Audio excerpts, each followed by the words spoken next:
45 minutes before Thanksgiving dinner, my stepmother slapped me hard across the face in the kitchen, just because I dared to say, "That's my property." 45 minutes later, my wealthy grandfather opened his old leather briefcase, placed a thick folder on the dining table, and said, "Tonight, we're serving the truth as the main course." After that, the family was never the same. My name is Maeve Carlin. I am just under 50 years old, and I am not a person who believes in shortcuts. I am the founder, owner, and chief visionary architect for Northgate Urban Works. We do not just build structures. We revitalize forgotten corners of the earth. We take the collapsed warehouses and the abandoned waterfronts and we breathe life back into them. Brick by agonizing, expensive, meticulously sourced brick. I built Northgate from nothing. Zero inheritance, zero handouts. Just 2 decades of grinding work, of leveraging small wins into bigger risks, of studying zoning laws until my eyes burned. My reputation in Riverton is built on steel, glass, and integrity. My flagship, my masterpiece, is Autumn Key, the building at 317 Laurel Street. It was a 5-year project, a derelict shipping terminal that I fought the City Council, the Historical Preservation Society, and 3 recessions to acquire and transform. It sits right on the water, catching the afternoon sun in a way that makes the new bronze facade glow like amber. We had just completed the final upgrades. The terrazzo floors in the lobby were cured. The biometric scanners for the residential floors were online, and the penthouse, my penthouse, the one I designed as my own sanctuary, had just had the protective film peeled off the windows. It was finished. It was perfect. That Sunday was supposed to be quiet. I was at home, a rare day off, nursing a cup of coffee and looking over the final landscaping reports. The air was still. The only sound was the hum of the city miles away. Then my phone buzzed. It was my cousin, Tessa. Tessa is the only one on my father's side of the family who sees the world clearly. I answered, expecting a chat about Thanksgiving plans. Her voice was tight, panicked. "Maeve, you need to get down to the quay, now." I sat up straight. The coffee cup stopped halfway to my lips. "What? Why? Is there a structural issue? Did the fire suppression system trigger?" "No," Tessa said, and I heard her lower her voice, as if hiding. "It's them. Your family. Lana and Graham and Cole. They're in the building. Maeve, they're measuring things." The quiet Sunday evaporated. A cold, sharp spike of adrenaline hit my bloodstream. "What do you mean, measuring things?" "I mean," Tessa whispered, "they're walking through the upper floors with tape measures and notebooks like they own the place. They're in the penthouse right now." Before I could ask how, my phone buzzed again with a notification. The family group chat. A chat I usually kept muted. A toxic swamp of Lana's passive-aggressive recipes and Cole's bragging. I hung up on Tessa and tapped the icon. A photograph loaded. It was my father, Graham, looking soft and pleased, holding a clipboard. Beside him, my half-brother, Cole, grinning, holding one end of a yellow tape measure against the main studio wall on the 3rd floor, and in the center, my stepmother, Lana Prescott. She was beaming, a smile of pure, saccharine poison, holding the other end of the tape, her expensive heels dangerously close to the newly sealed oak flooring. They looked like proud new homeowners. My stomach hollowed out. It was the caption underneath, typed by Lana herself, that stopped my breath. "A wonderful family day allocating our new space. We've divided it fairly. The penthouse goes to Dad and me. Of course, Cole gets the entire 3rd-floor studio for his new project. Ava's children get the 2nd-floor units to use when they're in town. And Maeve, we've decided you can keep the entire ground floor for your little Northgate office. So happy we can finally enjoy the fruits of our family labor. See everyone at Thanksgiving." I read it twice. Divided it fairly. Cole gets, Maeve, we've decided you can keep. A tremor started in my right hand. It was not a shake of fear. It was the physical manifestation of pure, unadulterated rage. The kind that boils the blood and clarifies the mind. The fruits of our family labor. I saw the last 9 years flash before my eyes. The nights I slept in my car on site because I was too broke for a hotel and too proud to ask for help. The day I leveraged my own condo to make payroll during the 2017 downturn. The endless meetings, the negotiations, the sheer, crushing weight of the risk I and I alone had carried. They were cashing a check I had bled for. My hand was steady as I dialed. The shake was gone, replaced by ice. Diego. My building manager for Autumn Key answered on the first ring. He sounded flustered. Ms. Carlin, I was just about to call you. We have a situation. You have a situation, I stated, my voice flat, cold. You have unauthorized individuals in my building. Explain. Ms. Carlin, it was Ms. Prescott, he stammered. Your stepmother. She arrived an hour ago with your father. She had paperwork. Ms. Carlin, it looked official. It was an LLC agreement. What agreement, Diego? It listed her as a co-founder of Northgate Urban Works. I'm so sorry. I thought, with her being family, and the paperwork. I closed my eyes. I knew exactly what document she had. The memory was sharp, infuriating. 9 years ago, I was just starting Northgate. I had the vision. I had the contacts. I had the drive. What I did not have was a credit history. I was trying to secure a small $20,000 line of credit for operational funds. The bank, despite my robust business plan, wanted a cosigner, just a signature to establish history. My father refused, calling it too risky. Lana, in a rare moment of feigned generosity, had stepped in. Of course I'll co-sign. Sweetie, she'd said, her voice dripping with condescension. That's what family is for. She signed the paper. The LLC was formed with her as a temporary non-voting member, purely for the bank's benefit. I got the loan. I paid it back in full, with interest, in 6 months, and 9 years ago, almost to the day. I had my lawyer draft the dissolution of her interest. I had her sign the notarized withdrawal forms, legally and officially removing her from every facet of the company. I had the originals in a vault. I paid her $2,000 for her trouble, which she'd accepted with a laugh, calling it pocket money. She had kept a copy of the original obsolete paperwork. Diego, I said, cutting off his apology, you will remain at the front desk. You will not engage with them further. Do you understand? Yes, Ms. Carlin. I hung up. My next call was to my lawyer. Olivia Parkhurst. Her voice was, as always, clipped and expensive. Olivia, it's Maeve. I need you at 317 Laurel in 20 minutes. Bring the Lana file. There was no pause. Olivia doesn't panic. She executes. The 9-year-old dissolution file? That's the one. And the current, fully amended corporate articles for Northgate. Bring the executed deeds for Autumn Key. Bring the chain of title. Bring the proof of repayment for the $20,000 seed loan. Bring the notarized withdrawal signature page. I want every single piece of paper that proves I am the sole owner of my company and that building. I'm on my way, Olivia said. What's happened? Lana is staging a corporate takeover with 9-year-old forged documents. She's not staging a takeover, Maeve, Olivia replied, her voice turning sharp. She's trespassing. I'll have the file and I'll be there in 15. I disconnected. One last call. I dialed the central number for my building's security hub, bypassing Diego's desk. Northgate Security. This is Officer Miles. This is Maeve Carlin. Owner authorization code, Delta 7790.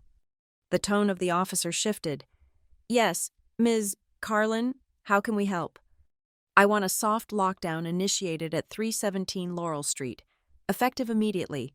I want all exits mag-locked, operable only with a master code. Disable all keycard access except for mine, Diego's management card, and the master security override. I want a perimeter team at the lobby exits in 10 minutes. I am on my way. Understood. Ms. Carlin, Are the individuals inside hostile? I thought of the picture, of Lana's smile, of Cole's smug grin. They are about to be, I said. Nobody leaves 317 Laurel until I get there. I grabbed my keys, my coat, and walked out the door. The drive to Autumn Key usually took me 12 minutes. I intended to make it in 7. The city of Riverton blurred past my windows, the calm river a mocking contrast to the storm brewing in my chest. They were not just in my building, they were in my home. They were not just measuring rooms, they were trying to steal my life's work. And I was going to remind them who, exactly, they were dealing with. I drove my car into the fire lane at 317 Laurel and left it there. I did not care about the ticket. Through the plate glass doors of the lobby, I could see them. Not just my family, but strangers. My 2 uniformed security officers, stationed outside as I had requested, nodded grimly as I walked past them. I swiped my master keycard. The lock chirped a sharp, permissive green. I stepped inside. The lobby, my lobby. The air was wrong. It was thick, smelling of cheap, sweet sparkling wine and the heavy, cloying scent of Lana's perfume. A scent I associated with forced holidays and biting remarks. The silence I had designed for this space, a calm, professional hush, was gone, replaced by the high-pitched chatter of my aunts and the low, self-important rumble of my father. And my eyes went straight to the banner. It was cheap vinyl, the kind you order overnight for a surprise birthday party. It was strung between 2 magnificent, 100-year-old cast-iron pillars I had spent a fortune restoring. In gaudy, glittering gold cursive, it read, Prescott Carlin Family Estate Dinner. They were not just trespassing, they were celebrating, they were hosting. My building manager, Diego, was trapped behind the massive granite reception desk I'd had quarried in Vermont. He looked pale, sick, a prisoner in my own building, on the low-slung, imported Italian leather sofas. My sofas, the ones I had waited 6 months for, sat my extended family, aunts and uncles, looking around with appraising, greedy eyes. But it was the man near the elevator bank who drew my focus. He was in a crisp suit, someone I had never seen before. He held a clipboard in one hand and a digital camera in the other. He took a picture of the bronze inlay in the terrazzo floor, then clicked his pen and made a notation. He looked up, saw me, and offered a polite, professional smile. "You must be Maeve," he said, walking toward me as if I were the guest. "I'm Arthur Vale. I'm a friend of your uncle's. Just doing a preliminary assessment of the assets for the estate planning. This is a magnificent space.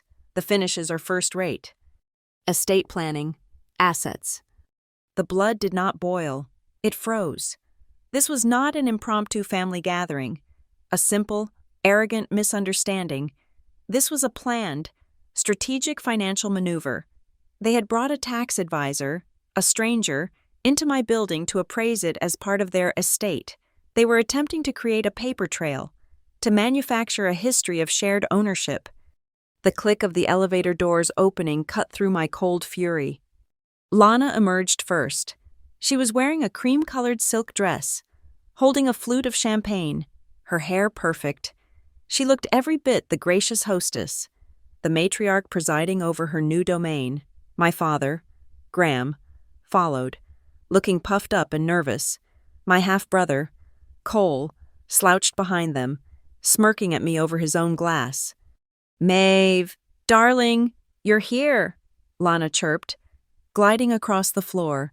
Her smile was a weapon, a blindingly white display of manufactured warmth. "We were wondering when you'd show up.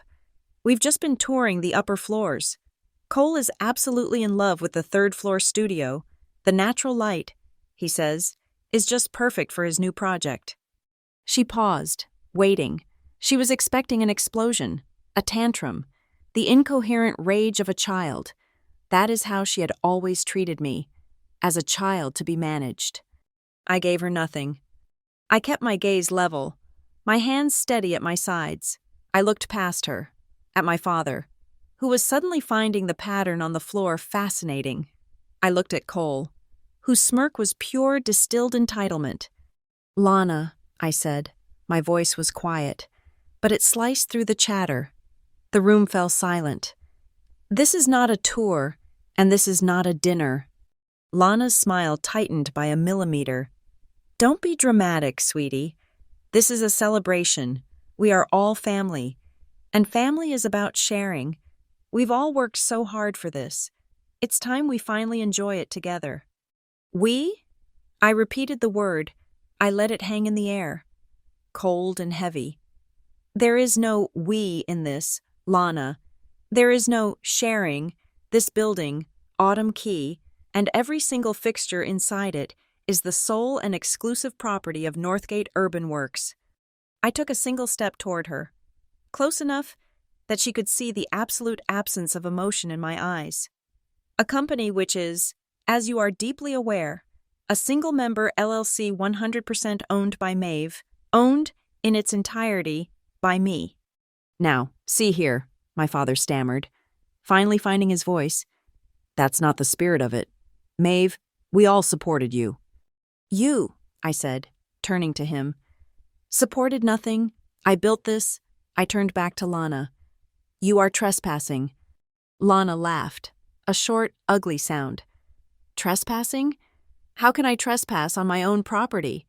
I am a co-founder. Maeve, I have the paperwork. I signed the papers that started this whole company. You signed a paper 9 years ago to co-sign a $20,000 loan. A loan I paid back in 6 months. A paper that was legally and irrevocably nullified when you signed a withdrawal agreement. You built nothing. You own nothing. My paperwork says otherwise, she snapped, her mask of civility disintegrating. I helped you. I was there. You were there, I agreed. To sign your name, for which you were compensated. You have not contributed $1, one idea, or 1 minute of labor since. The main lobby doors swung open again. This time, it was not family. It was Olivia Parkhurst. Olivia is my lawyer. She is tall, precise, and radiates an aura of expensive, lethal competence. She wore a dark gray suit that probably cost more than my first car, and she carried a heavy, structured leather briefcase. She did not look at Lana. She did not look at my father. She looked only at me. She nodded once. Who is this? Lana demanded, her voice rising into a shrill register. This is a private family matter. This, Olivia said, her voice projecting calmly across the granite, is a legal clarification. She walked not to me, but to the reception desk. She placed her briefcase on the flat, polished surface and clicked open the 2 brass latches. The sound was like a gavel. I am Olivia Parkhurst, General Counsel for Northgate Urban Works and for Ms. Carlin personally. She pulled out the first document, a thick, bound file. I have here the amended and restated Articles of Organization for Northgate Urban Works, filed with the Secretary of State 8 years and 2 months ago. It lists, unequivocally, Maeve Carlin as the 100% sole member and owner. It is certified by the state. She dropped it on the desk. The sound was flat, final. I have, she continued, pulling out a second file. The fully executed deed of sale and complete chain of title for this property, 317 Laurel Street, vesting all ownership exclusively in the corporate entity of Northgate Urban Works, time-stamped and recorded by the city registrar. She dropped it next to the first. I have the bank statements, wire transfer receipts, and a formal letter of debt satisfaction from the bank, proving the full and complete repayment of a $20,000 line of credit 9 years ago, the only transaction your name, Ms. Prescott, was ever attached to. That file joined the others.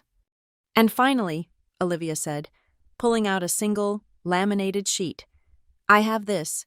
This is the notarized, witnessed, and executed affidavit of withdrawal and release, the document you signed, Lana, in exchange for a cash consideration, releasing any and all interest, real or imagined, in the company. It is dated 9 years ago. She placed this last sheet on top, a pyramid of facts. Olivia finally, slowly, turned her gaze to Lana. The documents you presented to the building manager today are fraudulent. They are obsolete, null, and void. You have used them to gain illegal access to a private commercial property. What you and your associates are doing, she said, her gaze sweeping to include my father, Cole, and the now ghastly pale tax advisor, is not a family dinner. It constitutes unlawful actual possession, conversion, and conspiracy to commit wire and bank fraud, given that this property is leveraged for corporate financing. The tax advisor, Arthur Vale, snapped his clipboard shut. I was under the impression. I was told this was a simple family trust matter. I had no idea there was a dispute. I retract any assessment. You will be hearing from my office nonetheless, Olivia said coolly. The lobby doors opened a third time.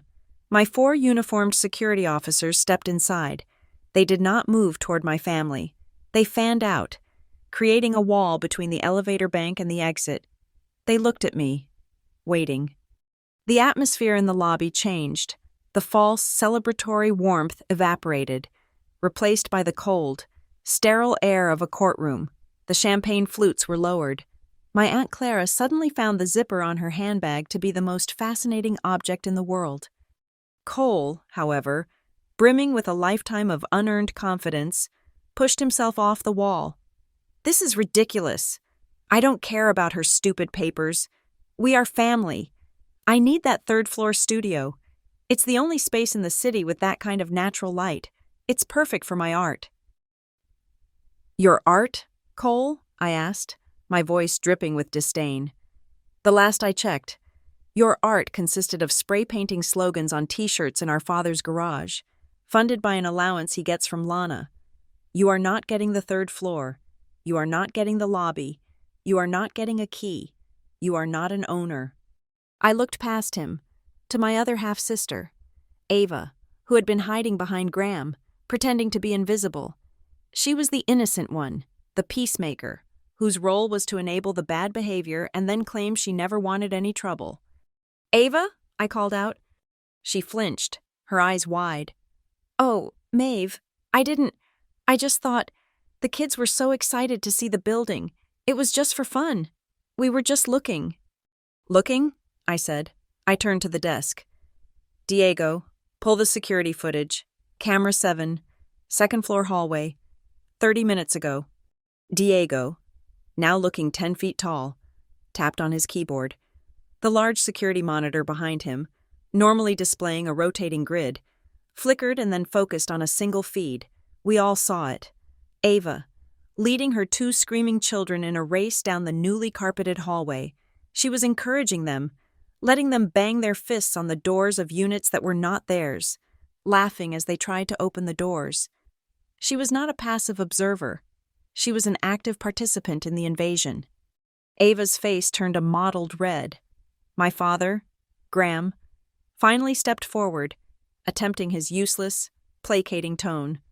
Now, Maeve, he said, holding his hands up, let's all just calm down. This is clearly a terrible misunderstanding. Lana, darling, maybe you overstepped just a tiny bit. Overstepped? Lana shrieked, the sound bouncing off the hard surfaces. She's robbing us! Graham, robbing you, after everything we did for her. She is robbing no one, I said, my voice rising to match hers, but with none of the hysteria. I am protecting what is mine, from thieves. I turned to the head security officer. Officer, these individuals, all of them, are trespassing. I want them escorted from the property immediately. They are not to re-enter.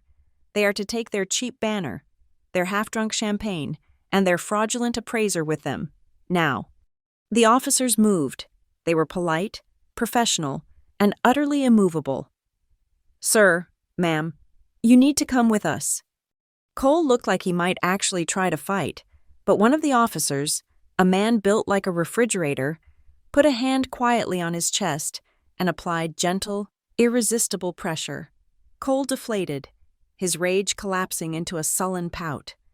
The great Prescott-Carlin family estate dinner dissolved. My aunt and uncle grabbed their coats, refusing to look at me.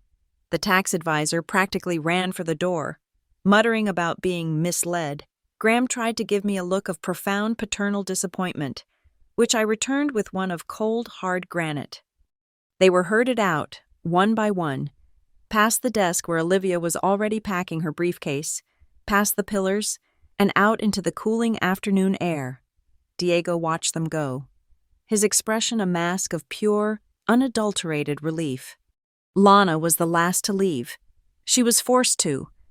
She stopped at the threshold, half in, half out. She turned. Her face no longer the sweet mother or the raging victim.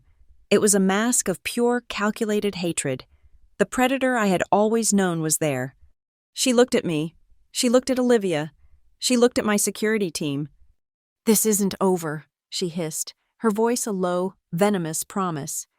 She turned and walked out, her heels clicking an angry, defiant rhythm on the pavement. I stood in the center of my lobby. The air was still again, but it was a different kind of stillness. It was not peace. It was the heavy electric silence after a lightning strike. When you know the rest of the storm is right behind it. I looked at the vinyl banner, still hanging, a monument to their arrogance. "Diego," I said, my voice steady, "get that piece of trash down." Olivia snapped her briefcase shut. "She'll file an injunction by morning," she said. "All business." "I know," I replied. "So will we." The sun rose at 6:05 the next morning. I was already at Autumn Key. The lobby was silent, scrubbed clean of Lana's perfume and the sticky residue of spilled champagne. The offensive banner was gone, reduced to a pile of vinyl scraps in a dumpster out back, but the space felt violated, like a wound. I had a locksmith team, not my usual, but a high-security corporate firm, waiting for me. We started at the top, the penthouse, my home. "I want everything changed," I told the lead technician, a man with methodical, precise hands. "Maglocks on the service entrances and military-grade keypads on the main doors. My office suite on the ground floor. Same thing. The code will not be shared, not with building management, not with my assistant, only with me." "And your counsel," Olivia's voice said from behind me. She was already there, holding 2 cups of coffee, her briefcase at her feet. I nodded to the technician. "And my counsel." For 2 hours, the only sound was the whir of high-speed drills and the snap of new metal mechanisms sliding into place. It was the sound of boundaries being re-established, the sound of my fortress walls being reinforced. I would not be breached again. By 8 a.m., we were in my ground floor office, now secured by a glowing blue numerical pad. Diego was waiting inside, looking like he had not slept. He held a thick 3-ring binder. "The incident folder, Ms. Carlin." I took it. It was heavy. "Walk me through it." He opened it to the first page. "This is the document Ms. Prescott presented." It was a photocopy, slightly skewed, of the original LLC filing from 9 years ago. My signature was there. Her signature was there. But the subsequent pages, the amendment, the withdrawal affidavit, the dissolution of her interest, were conspicuously absent. It was a partial truth, presented as the whole, a lie by omission. "She kept it," I murmured, tracing her signature. "For 9 years. She kept this." "The next section," Diego continued, flipping a divider, "is the building entry and access log." It was a precise, computer-generated timeline of the invasion. 2:05 p.m. Lana Prescott. Access granted via fraudulent document. 2:10 p.m. Graham Carlin. 2:11 p.m. Cole Carlin. 2:12 p.m. Ava Carlin and 2 minors. 2:15 p.m. Arthur Vale, listed as tax advisor. They had arrived as a coordinated team. "And finally," Diego said, his face tightening, "the photographs." He had not just relied on the security cameras. He had used his own phone. There was the banner, stretched between the pillars. There were the empty champagne flutes abandoned on my sofas. And there was a devastating series of images. Cole, with his tape measure, pointing on the 3rd floor. My father, Graham, clipboard in hand, looking contemplative in the penthouse. Ava, opening a door to a finished residential unit, her children running inside. This was not a misunderstanding. This was a premeditated occupation. Diego, I said, closing the binder. You did extraordinary work. This file is the foundation of our entire case. Thank you. He nodded. I will not let anyone in this building who doesn't belong here, Ms. Carlin, ever again. As he left, Olivia was already on her laptop. I'm forwarding our own packet, she said. The bank statements showing your wire transfer of $2,000 to Lana Prescott 9 years ago, the fully executed withdrawal affidavit, complete with the notary's signature and stamp, and the company's full, unadulterated financial history since it's time our central file was armed. My phone rang. The screen flashed. Tessa. I put it on speaker. Maeve, don't talk. Just listen, she said, her voice a hushed panic. I'm at breakfast. The whole family is here, minus you. They're furious about yesterday. Lana is... She's not backing down. She's on the phone with a new lawyer. I expected as much, I said, my voice cold. No, you don't understand, Tessa insisted. It's not just Autumn Key. I heard them. They're going after Hamilton Yard. My blood ran cold. Hamilton Yard was my second largest asset, a complex of converted warehouses I had bought 6 years ago. It was fully leased, profitable, and the cornerstone of my commercial portfolio. They're calling your property managers... Maeve, Tessa whispered. Cole was bragging. He said Lana has the magic paper that proves she owns half of everything. They're trying the same move, trying to find a manager who will let them in. Thank you, Tessa, I said, and disconnected. The attack was wider than I thought. This was not a grab for a single building. This was an attempt to dismantle my entire company. Olivia, I said, this just escalated. They're targeting the whole portfolio. Olivia shut her laptop. Then our response must be systemic. We need to prove not just that she doesn't own Autumn Key, but that she could not possibly own any of it. For the rest of the day, I worked. I went back to the very beginning. I pulled 9 years of acquisitions, 9 years of financing, 9 years of tax returns. I built a timeline on the large whiteboard in my conference room, a map of my entire professional life. A single date stood at the top. October 14th, 9 years ago, Lana Prescott signs withdrawal agreement. Northgate Urban Works LLC becomes a sole proprietorship. Below that date, the timeline branched out. 8 years ago, acquisition of a small duplex, funding, a $25,000 business loan, secured solely by my name. 7 years ago, acquisition of the old print shop, funding, profits from the duplex, rolled over. 6 years ago, acquisition of Hamilton Yard, funding, a $1.2 million commercial loan, collateralized by the print shop and the duplex, no cosigners. 5 years ago, acquisition of the Autumn Key waterfront land. On and on it went, a cascade of deals, each one built on the success of the last, each one funded by profits I had generated or loans I had personally guaranteed. I drew a thick red line separating Lana's withdrawal date from the empire I had built afterward. The timeline was stark. It was undeniable. She had zero connection to 99% of my portfolio. But something still bothered me. Lana was arrogant, but she was not stupid. She would not risk this, not with a lawyer, unless she thought she had something. What was it? I went to my email archives. I logged into the old server, the one I had used in the very beginning, before I had a proper Exchange server. I searched for her name. Thousands of emails came up. Family dinner invites, passive-aggressive holiday reminders. I narrowed the search. Keywords. Thank you. Start. Company. And there it was. An email I had sent from my personal account. 9 years ago.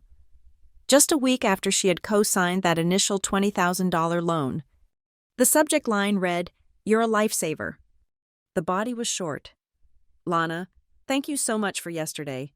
You were a total rock star. I seriously couldn't have started this without you. Drinks on me soon. M. My stomach turned to ice. I remembered the context. Of course I remembered. It had been the day of my first big pitch to an investor, And my dog sitter had canceled. Lana, in a rare moment of non-malice, had offered to watch my dog for 3 hours. That was it. Couldn't have started this without you. Was about her watching my golden retriever so I could take a meeting. But removed from that context, the email was poison. It was a receipt. It was the proof of her role as a spiritual co-founder, the intellectual contribution her lawyer would try to build a case on. This single, polite, throwaway line was the weapon she intended to use to claim half of everything I owned. I picked up the phone. This is Maeve. I am invoking a full legal hold on all company data. I want every frame of security camera footage from all properties from the last 72 hours downloaded and archived immediately. Secure Cloud, AWS Glacier, and I want 2 identical, encrypted offline hard drives. One to be delivered to Olivia Parkhurst's office, the other to be locked in my office vault. Get it done. My next call was to a name Olivia had given me years ago. A break glass in case of emergency contact. Forensic accounting. This is Arthur. Arthur, this is Maeve Carlin. I need to hire your firm. I'm sending you 9 years of complete financial data for Northgate Urban Works. I need a full forensic trace on the provenance of every dollar used to acquire every asset in my portfolio. I need a report that shows a clean, unbroken line of funding originating after October 14th, 9 years ago, and I need it to be clear enough for a judge to understand, and strong enough to survive a federal court challenge. There was a pause. That is a significant engagement. Ms. Carlin, it will be expensive. I don't care about the cost, I said. I care about the truth, written in black and white. My third call was to Olivia. They're targeting Hamilton Yard, and I found the email. The couldn't have started without you email. It's exactly as bad as we'd fear. Olivia sighed. Promissory estoppel, a claim based on a verbal or written promise. It's flimsy, but it's messy.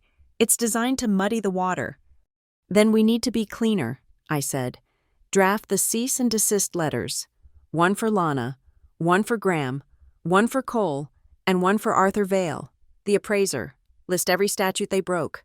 Unlawful possession, conspiracy, fraud. I don't want to send them yet. I want them ready. The moment they file, we counterfile.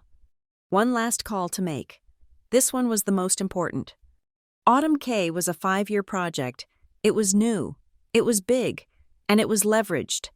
Northgate was in the middle of a complex, multi-million-dollar refinancing of the property.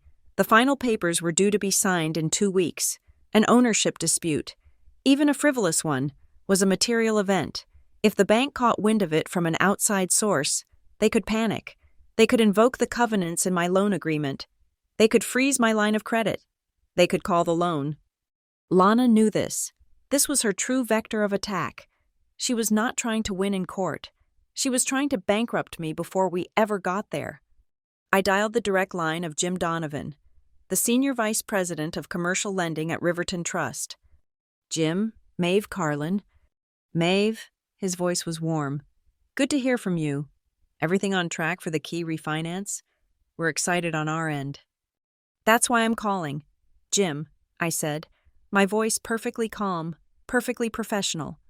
I'm calling to proactively inform you of a situation. A frivolous, internal family dispute has become a legal nuisance. My stepmother has manufactured a baseless claim to my company based on an obsolete document from 9 years ago. Jim was silent for a beat. I could hear him sitting up straight. Maeve, legal nuisance, and ownership claim are 2 very different things. The board gets nervous. Which is why I am calling you before you read about it in some gossip blog. I cut in. I am scheduling a meeting.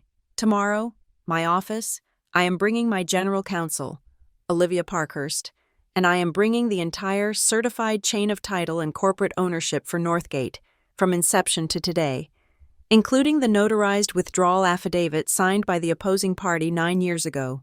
This is not a dispute. Jim, it is an attempted extortion, and it is being handled. I am calling you as a courtesy to assure you that our refinancing schedule for Autumn Key will not, and must not, be interrupted. Another pause. Tomorrow, 10 a.m., he said, his voice no longer warm, but all business. You'd better have everything. Maeve. I do, I said, looking at the binder, at the timeline on my wall, at the new, solid steel lock on my door. I have it all. The meeting with Jim Donovan at the bank was a bloodletting. I walked him and two of his vice presidents through the entire binder Diego had prepared, followed by the complete, annotated legal file from Olivia.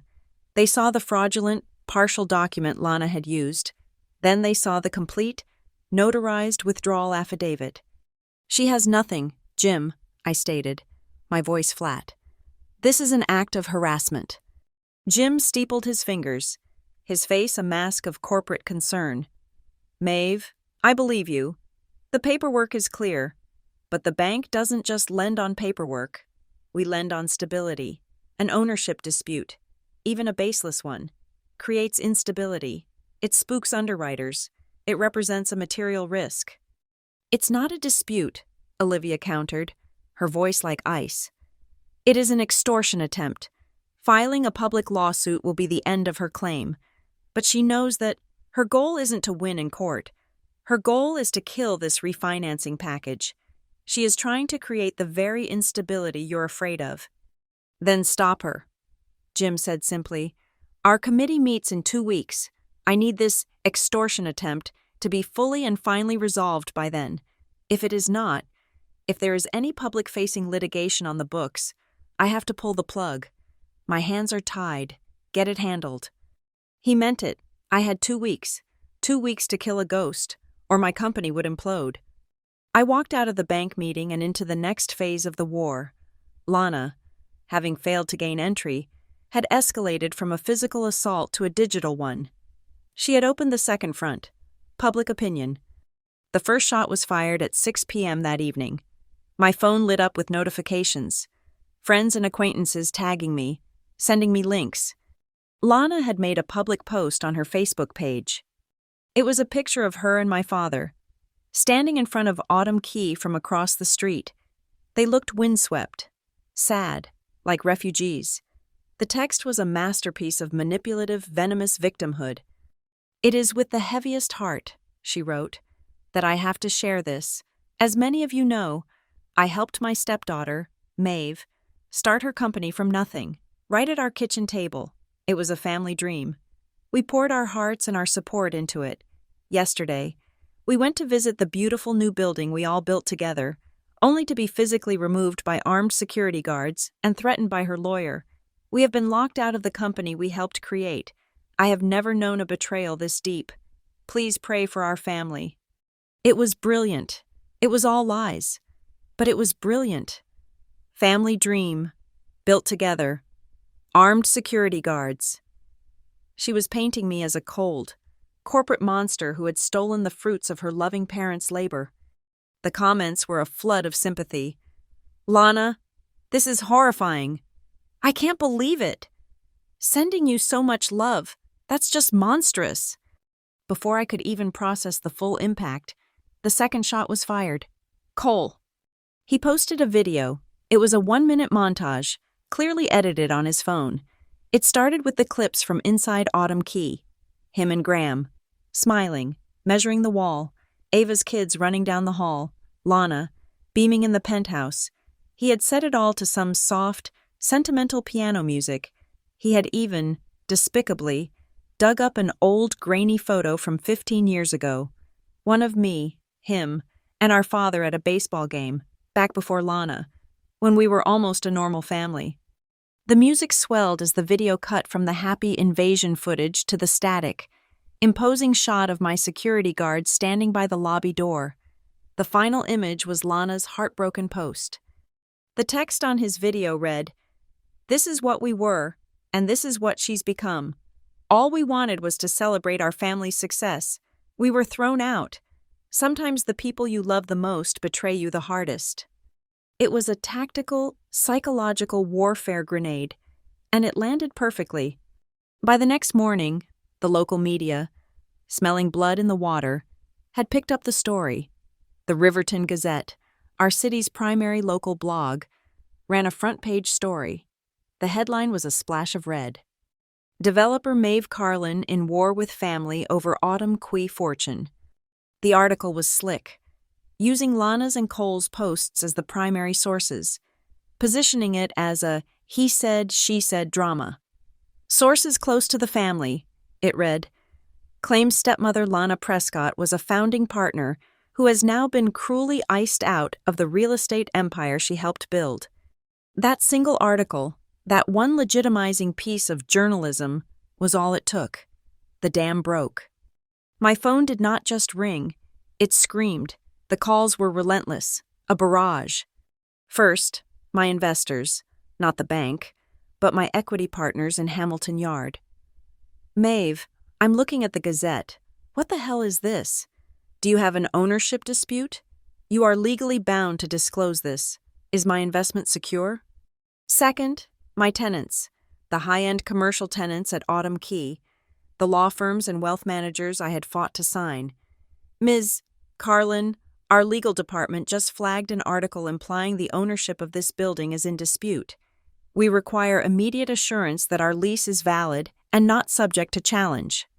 Third, my suppliers, the contractors I still owed retention payments to. Maeve, we're seeing stories. We need to know the company's financial position is stable before we release the final liens. This was Lana's knife. She was not just trying to hurt my feelings.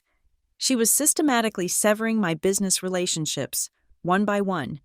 She was strangling my cash flow. She was using the media to finish the job she started with that fraudulent document.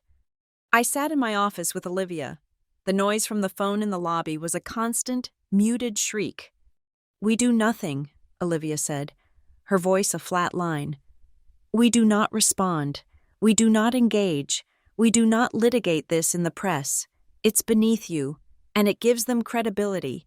We file for defamation and slander, and we let the court handle it." "We don't have time," I shot back, pacing the room. "The court won't give me a hearing for weeks. Jim Donovan gave me 2. By the time we get in front of a judge, the bank will have pulled my financing, my partners will have sued me, and my tenants will have broken their leases.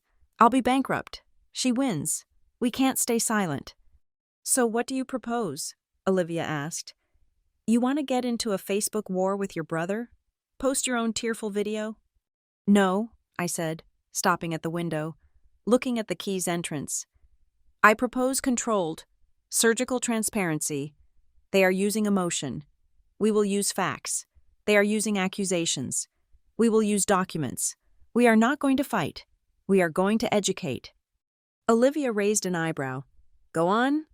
"First," I said, "you are going to unleash hell. I want cease and desist letters sent, messenger delivered, today, to Lana, to Cole, to Graham, to the editor of the Riverton Gazette, their hosting provider, and their parent company. Cite defamation, slander, libel, and tortious interference with contractual relations. Demand an immediate and full retraction of all false statements." Olivia was already typing. "Done." "While you do that," I said, "I'm building our own file." I sat at my terminal. I was not going to release my full financials, but I would release the truth. I created a single, clean, digital package. Page 1. The original LLC document, Lana was flashing around. Page 2. The signed, notarized, and state-filed withdrawal affidavit, with Lana's signature and the date highlighted in yellow. Page 3. The wire transfer confirmation, showing $2,000 moving from Northgate to Lana Prescott 9 years ago, with the memo, LLC buyout. Page 4. A simple, visual timeline. Line 1. Northgate founded. Line 2. L. Prescott withdraws all interest. Date. Line 3. Hamilton Yard acquired. Date, 6 years after withdrawal. Line 4.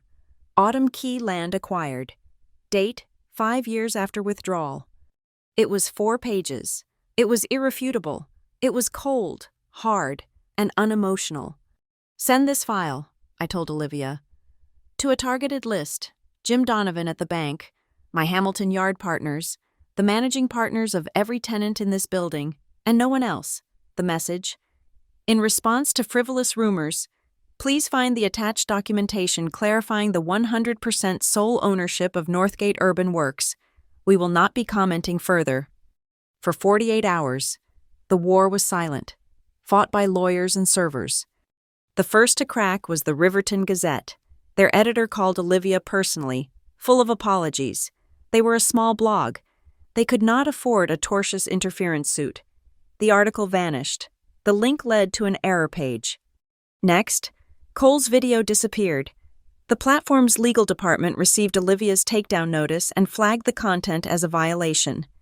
Lana's post stayed up the longest, a monument to her own arrogance. But even she, getting hammered by Olivia's threats and the sudden removal of her proof from the Gazette, finally buckled. The post was quietly deleted. The digital battlefield went silent. The phones in my lobby stopped ringing. I had won the skirmish, but the air was still thick with the smoke. The idea of the dispute was out there. I needed to control the narrative. I made a call, not to a lawyer, but to a different kind of professional. Riverton Business Roundtable, Sarah's office. Sarah, it's Maeve Carlin. You've been asking me to come on your podcast for a year. I'm available. How about tomorrow?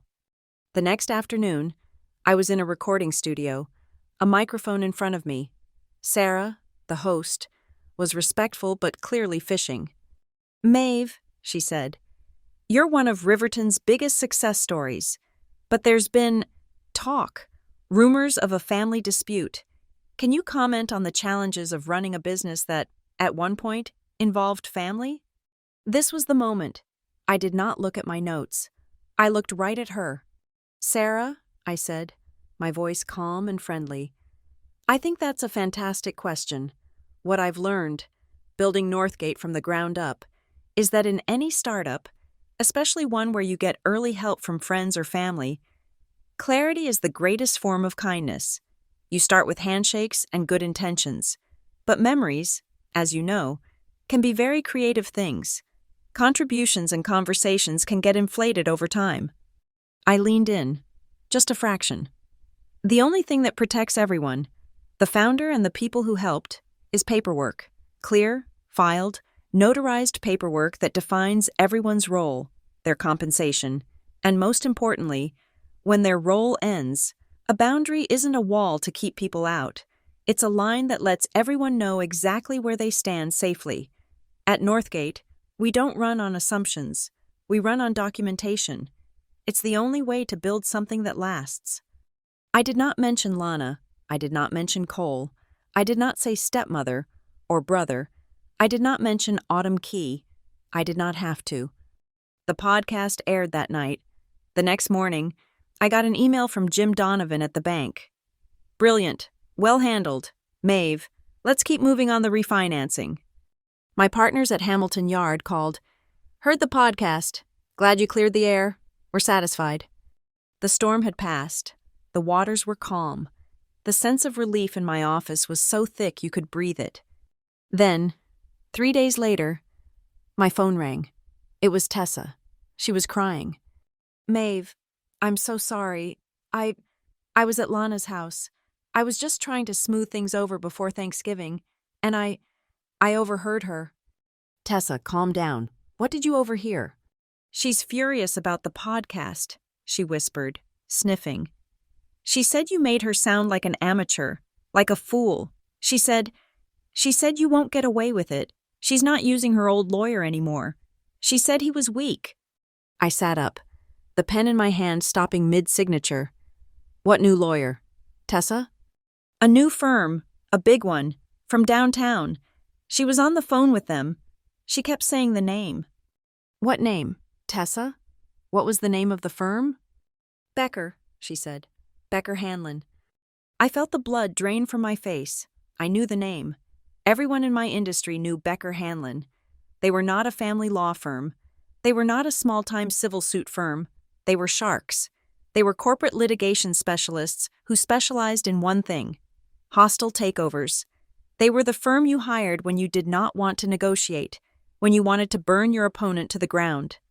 I hung up the phone. The public attacks, the Facebook posts, the gossip blog, It was all a distraction. It was a poorly executed, emotional opening act. This was the real attack. She was done trying to win over the public. She was now preparing to file a full-blown, heavyweight, multi-million-dollar lawsuit. She was not aiming for my reputation anymore. She was aiming for an injunction. She was aiming to freeze my assets. This was the legal assault I had been dreading, and it was coming. The moment I hung up with Tessa, the fight changed. The public relations skirmish was over. The legal war had begun. My office, the one I had just secured with new locks, became a command center. We requisitioned the main conference room, the one with the glass walls overlooking the river. We covered the glass with opaque film. The large whiteboard that once held architectural dreams now held a battle map.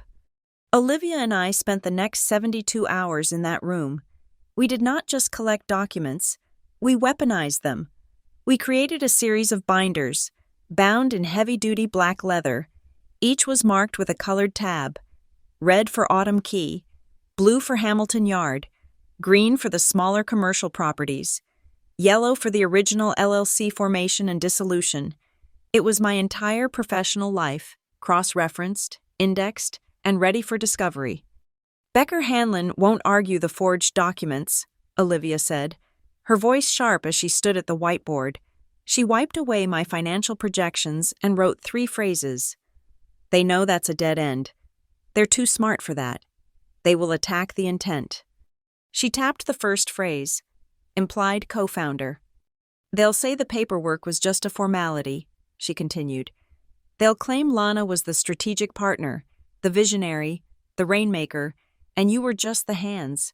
They'll say she was a co-founder in everything but name, and that your notarized withdrawal was you taking advantage of her trust." I pointed to the yellow binder. "Then they'll run into the amended and restated Articles of Incorporation, filed 8 years and 2 months ago, stating I am the 100% sole member. They'll run into 9 years of state tax filings, listing a single owner. They'll run into the $2,000 check I wrote her with LLC buyout in the memo. They'll run into the very document she signed, in front of a notary, releasing all claims." Olivia nodded, satisfied. She tapped the second phrase, verbal promises. "Promissory estoppel. This is where the family comes in. They'll bring in your father. They'll bring in Cole. They'll bring in Ava. They will manufacture a decade of dinner-table conversations where you allegedly said, 'This is all for us. We're building this together. One day this will all be ours.' They'll create a mosaic of lies, a pattern of reliance. They will swear you made promises, and that Lana acted on those promises to her own detriment." "They can try," I said, my voice cold. "But my correspondence is clear. Every communication with my father regarding the business for the past 9 years was me denying his requests for money.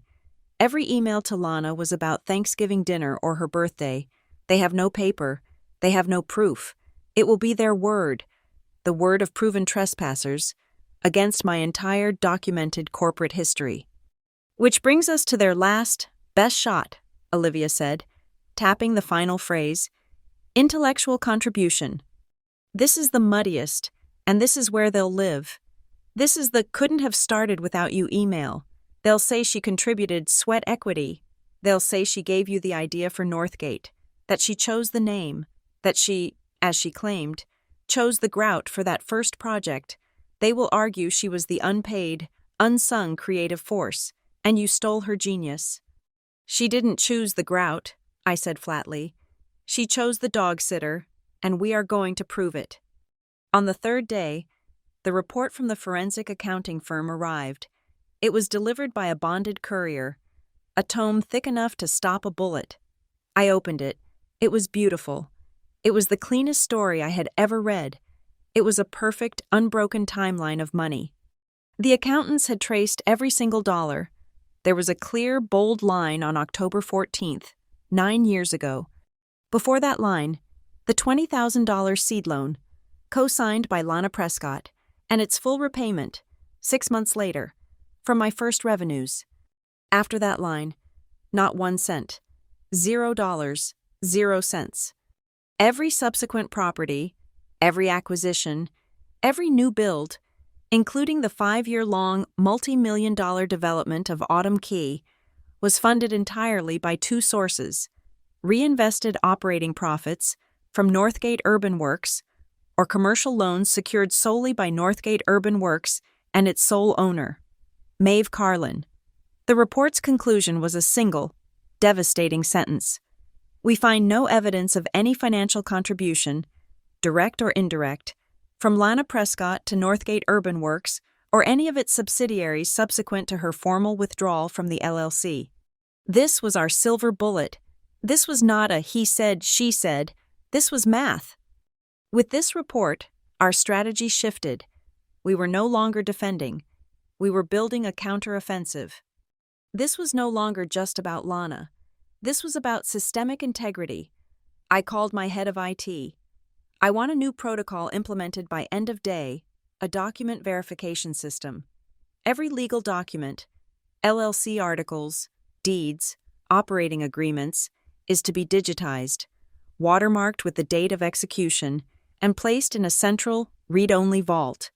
Any attempt by anyone, anywhere, to use an outdated version, like the one Lana used on Diego, is to trigger an automatic, high-priority security alert, locking that user's access and notifying my office and legal counsel simultaneously.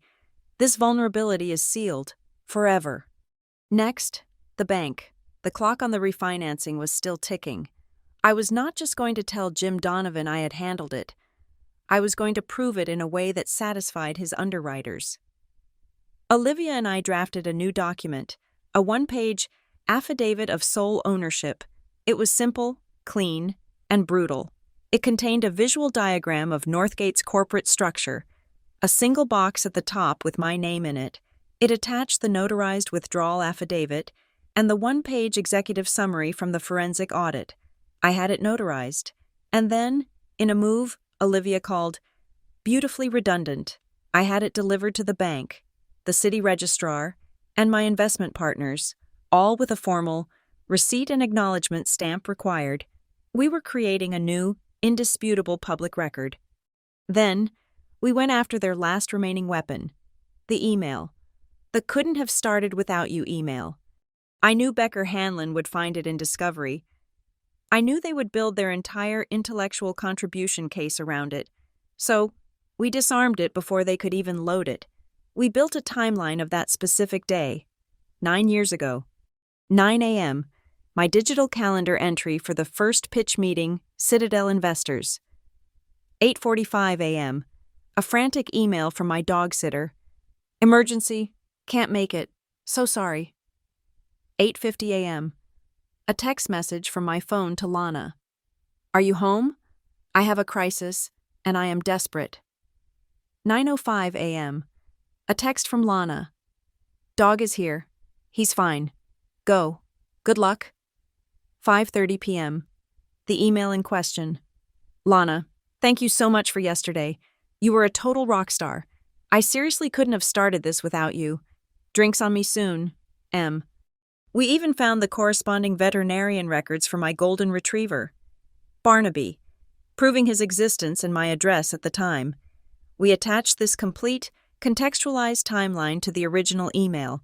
We put the entire package into its own file, labeled Exhibit A, Context of Personal Correspondence, Re Canine Supervision. We had turned their smoking gun into a joke. The promise was now a thank you for dog sitting. I turned my attention back to the original sin, the trespass. The hard drive with the security footage from Autumn Key was already in Olivia's vault. I had my IT team make 3 more copies. One went into my personal vault at the office. One went to a secure, off-site bank vault. The third, I wanted to remember what I was fighting for. I watched it again. The cheap banner, the champagne, Cole's tape measure, the tax advisor taking notes. I had Diego cross-reference the footage with the entry log. We created a formal list, a roster of participants: Lana Prescott, Graham Carlin, Cole Carlin, Ava Carlin, and Arthur Vale. Each name was a potential witness for the other side. And we now had indisputable video evidence of their participation in an illegal act. They were not witnesses. They were co-conspirators. Finally, I changed my own procedures. I was done with ambiguous, off-the-record family conversations. I bought 3 high-fidelity digital audio recorders. From now on, Olivia, I said, placing one on the conference table, every meeting I take with anyone related to this matter, or my family, period, will be recorded. You have to inform them, she warned. One-party consent is tricky. I will, I said. I will place the recorder on the table. I will press the red button, and I will state, for the accuracy of the record, this meeting is being recorded. If they object, the meeting is over. If they stay, they consent. No more verbal promises. No more gray areas. The war room was complete. The binders were lined up on the credenza like sleeping soldiers. The hard drives were secured. The bank had our affidavit. The trap for the email was set. We were no longer defending. We were waiting. We had built a fortress of facts, a castle of verified, notarized, and time-stamped truth. Olivia looked at the binders, then at me. So now, we wait for their filing? We wait, I confirmed. I picked up the forensic audit. Lana's entire case is built on feelings, on, it's not fair. I helped. It feels like it should be mine. Our case is built on paper. I tapped the heavy binder. We are not going to bargain with the truth. We are not going to negotiate over what is real. We are going to present it in black and white, and we are going to let the facts do the talking. The defense was complete. Now, we just needed them to attack. The week leading up to Thanksgiving was a silent, agonizing Cold War. The cease and desist letters from Olivia had silenced the public attacks, but the threat from Becker Hanlon loomed. We were in a stalemate. I had my fortress of facts, and they were, presumably, building their arsenal of lies. The bank's 2-week deadline was evaporating. I was sleeping in my office at Autumn Key, working, waiting. Then the invitation came. It was not a text or a call. It was a heavy cream-colored card, delivered by courier. It was from my maternal grandfather, Elias Whitlock. Elias was not a Carlin. He was not a Prescott. He was my mother's father, a man who had built an empire in logistics and shipping long before I was born. He was a seasoned, 90-year-old businessman of a caliber that made Lana look like a child playing shop. He was quiet, methodical, and saw everything. I had kept him insulated from my father's side of the family, from the constant, low-grade toxicity. The invitation was simple. Thanksgiving dinner, my home, 6 p.m., be here. It was not a request. I called Olivia. I have to go. It's Elias. Go, she said. But be careful. That house will be a viper's nest. Do not engage. Do not discuss the case. Be a ghost. Maeve, get in. Get out. I have one of the recorders, I said. Good. Don't use it unless you have to, but have it. His home was on the old side of the river, a stone manor that had looked the same for 100 years. It was the antithesis of Lana's flashy, new money aesthetic. This house was built on foundations of iron and old-world certainty. I was the last to arrive. I walked in, and the tension in the grand foyer was so thick I could taste it. My father, Graham, and Lana were standing near the fireplace, holding cocktails, talking to my aunt. They looked triumphant, smug. Cole was there, scrolling on his phone, already looking bored. They all turned as I entered. Lana's smile was a predatory slash. She believed, I realized, that I was here to surrender, that the bank had broken me, and I had come to my family to beg. A housekeeper I had known since I was a child, Maria, took my coat. Ms. Maeve, she said, her eyes kind. Your grandfather is in the library. The others are in the drawing room. Dinner will be in an hour. I nodded, grateful for the escape. Thank you, Maria. I think I'll just get some water from the kitchen. I went to the kitchen, a vast, warm room of copper pots and stainless steel, bustling with staff preparing the feast. I was hoping for a moment of anonymity, a quiet space to brace myself. I poured a glass of water, my back to the door. You know, this could all be so much simpler. Maeve.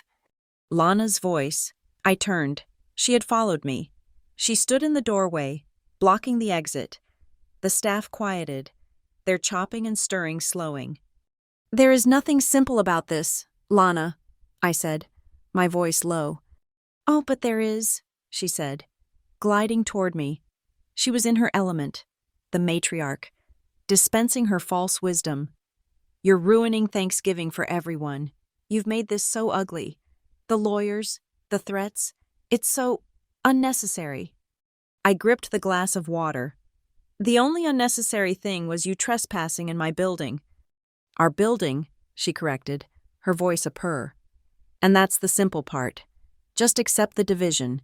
Your father and I get the penthouse. Cole gets his studio. You keep your little offices. We sign a paper. It's a fair split. Everyone wins. Your bank troubles go away. This lawsuit I'm about to file, it disappears. Just be a good daughter and accept the share we're giving you. I looked at her, the sheer, breathtaking arrogance of it. She was offering me a piece of my own property as a settlement. We are not dividing my company, I said, my voice leaving no room for negotiation. There is no share. There is no lawsuit you can win. There is only what is mine. You need to leave this kitchen, now. I went to move past her. She stepped in my way. Her face changed. The sweet, condescending mask melted away, replaced by the raw, ugly thing I had seen in the lobby of Autumn Key. You ungrateful little bitch, she hissed, her voice a low venom. After everything I did for you, you will accept this. You will sign the papers. You will give us what we are owed. I owe you nothing, I said, my voice like ice. Get out of my way. She lost control. It was not a thought. It was a pure reptilian impulse. Her hand came up, fast, and she slapped me, hard, across the face. The sound was a sharp, ugly crack in the warm kitchen. It echoed off the copper pots. My head snapped to the side, the sting sharp and immediate. I could feel the print of her fingers blooming on my skin. The kitchen went utterly, profoundly silent. Maria, the housekeeper, stood frozen, a stack of plates in her hand. The chef, a man I did not know, had his whisk poised over a bowl, his eyes wide. They had seen it. I turned my head back, slowly. I looked directly into Lana's eyes. I did not raise my voice. I did not move. I just held her gaze. Lana, I said, my voice perfectly clear, perfectly steady. You just confirmed my entire plan. Her face, which had been contorted in rage, faltered. Confusion flickered in her eyes. What are you talking about? You just proved, in front of witnesses, that your entire case is built on coercion. I said, this is who you are. This is what you do. You cannot build. You can only bully. You can only take. And you just failed. Thank you. I placed my water glass on the counter and walked past her. I did not run. I did not touch my face. I walked out of the kitchen, every eye on my back, and went to the dining room. The room was a classic Elias Whitlock set piece, a 30-foot mahogany table, polished to a mirror shine, set with silver and crystal. The entire extended family was there. My aunts, my uncles, Ava and her husband, and at the head of the table, silent, watchful, sat Elias. I took my seat. Lana entered a moment later, her face flushed, her composure visibly shattered. She took her seat next to my father, who, oblivious, patted her hand. Cole shot me a look from across the table, a smug, contemptuous smirk. He raised his glass to me in a silent, mocking toast. He thought my pale, strained look was fear. He thought the red mark on my cheek was a sign of my defeat. My father stood up, glass in hand, to offer some blathering, meaningless toast to family and togetherness. As he sat down, and the staff prepared to bring in the turkey, Elias Whitlock lifted his hand. He did not tap his glass. He did not need to. The room simply fell silent, awaiting his word. "Thank you all for coming," he said, his voice a low, clear rumble that carried to every corner of the room. "Before we begin our meal, there is a small matter of business I would like to attend to." A murmur of confusion went around the table. My father looked annoyed. Lana's eyes narrowed. Elias reached down beside his chair and lifted something onto the table. It was his briefcase. It was the same briefcase I had seen him carry my entire life. A heavy, worn, dark brown leather case with brass latches, its handle worn smooth by his grip. It landed on the mahogany with a solid, definitive thud. "Grandpa," Graham said, forcing a laugh, "surely this can wait. It's Thanksgiving." "It cannot," Elias said, his eyes not leaving the case. He clicked open the latches. "I have found that holidays are the perfect time for clarity, especially when matters of family and finance become entangled." He opened the case. It was not full of papers. It was meticulously organized, with tab dividers. He was a businessman. He was my blood. "I have been made aware," he said, his voice calm, "of a significant dispute regarding the ownership of Northgate Urban Works. It has become a public matter, and now it is a legal one." Lana sat up straight. "Elias, this is a private matter between Maeve and her father and me. It really has no place here." "On the contrary, Lana," Elias said, pulling out the first, thickest folder. "It appears it has every place here." He slid the folder into the center of the table. "This is a copy of the Whitlock Trust, my trust, the document that governs every asset, every gift, and every dollar that will pass from me to this family." He looked around the table. "And in it, there is an appendix, an integrity clause. It stipulates that any beneficiary who is found to have engaged in fraudulent, coercive, or malicious legal action against another family member, or who is found to have brought public disrepute upon the family name for selfish gain, forfeits any and all current and future claims on the trust, automatically, irrevocably." The color drained from my father's face. Cole stopped smirking. "But that is just a general policy," Elias continued, his voice dangerously mild. He reached into his briefcase again. "I have something more specific." He pulled out a single, notarized document. I recognized it. It was a copy of my copy. "Lana, you have been claiming to be a co-founder of Northgate, based on an old, obsolete LLC filing, correct?" Lana shifted. "I helped her start it. My signature." "Yes," Elias said. "Your signature. I have here the other document, the one you signed 9 years ago, the one withdrawing your name and interest, in exchange for a cash settlement." He paused, looking directly at her. "I know it's authentic, because I was there." He turned the document around for the table to see, and there, on the witness signature line, next to the notary's stamp, was his unmistakable, sharp signature, Elias Whitlock, witness. "I kept a copy," Elias said simply. "I believe in good record-keeping. I was a personal witness to your full and final separation from Maeve's company, 9 years ago." Lana looked like she had been struck. She opened her mouth, but no sound came out. "Graham," Elias said, his voice turning harder. My father flinched. Elias reached into the briefcase a third time. He pulled out a simple, sealed, legal-sized envelope. "You, of all people, should have known this. You, of all people, should have stopped this." "Elias, I don't know what you mean," Graham began, his voice weak. "Then let me remind you," Elias said. He tore open the envelope and pulled out a single-page agreement. 7 years ago, your own consulting firm, Graham, was insolvent. You were 3 days from declaring bankruptcy. You came to me. You begged me to save you, and I did. I gave you a loan, a very, very substantial loan. A loan, I might add. You have yet to repay." Graham was shrinking in his chair.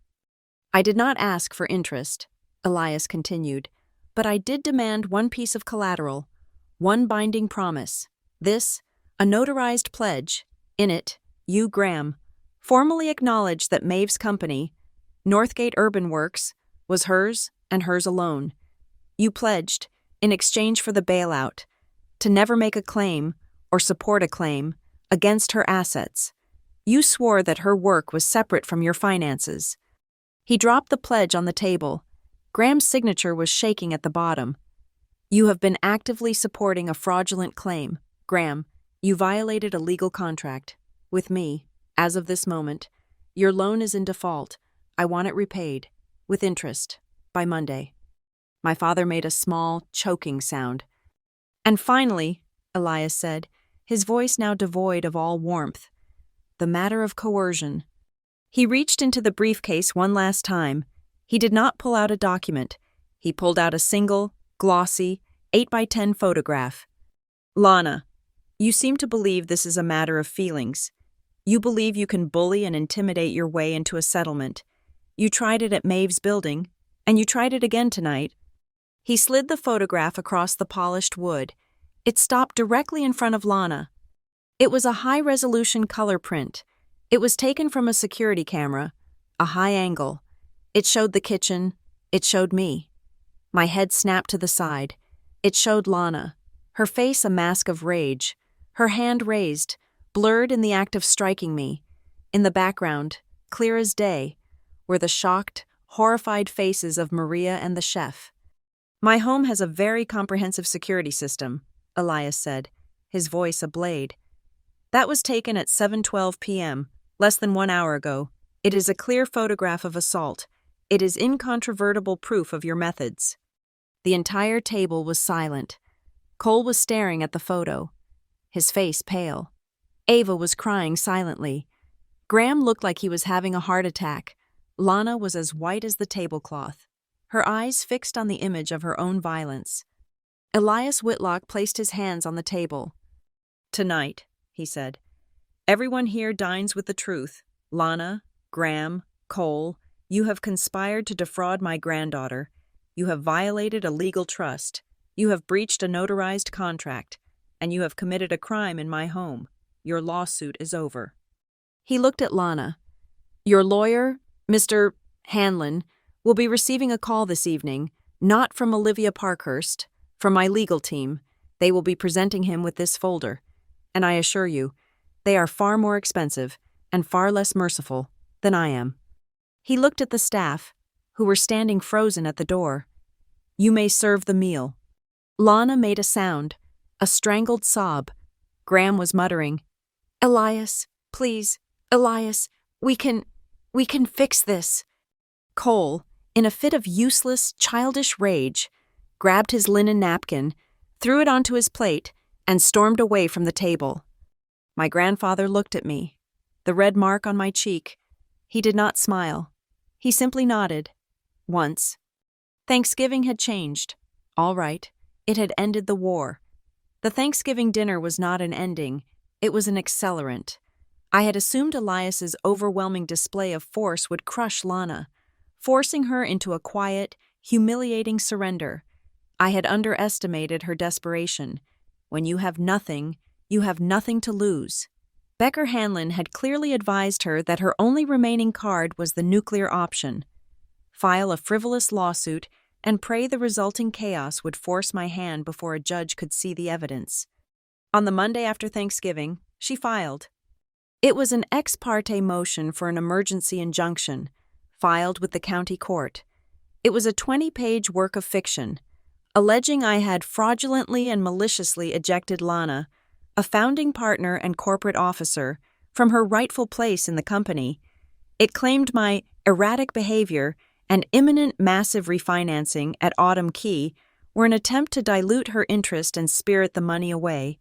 It demanded the court immediately freeze all operating accounts associated with 317 Laurel Street. And because these ex parte motions are heard by a duty judge with no time to review the facts, a temporary administrative order was granted. At 9:01 a.m., my phone rang. It was Jim Donovan from the bank. His voice was no longer businesslike. It was Arctic. Maeve, I just got a ping from our legal department. A court order has frozen the Autumn Key accounts. Our refinancing committee meets in 9 days. You are in breach of our pre-loan covenants. I'm sorry, but the deal is dead. He hung up. Before I could even process that, my commercial tenant's calls began.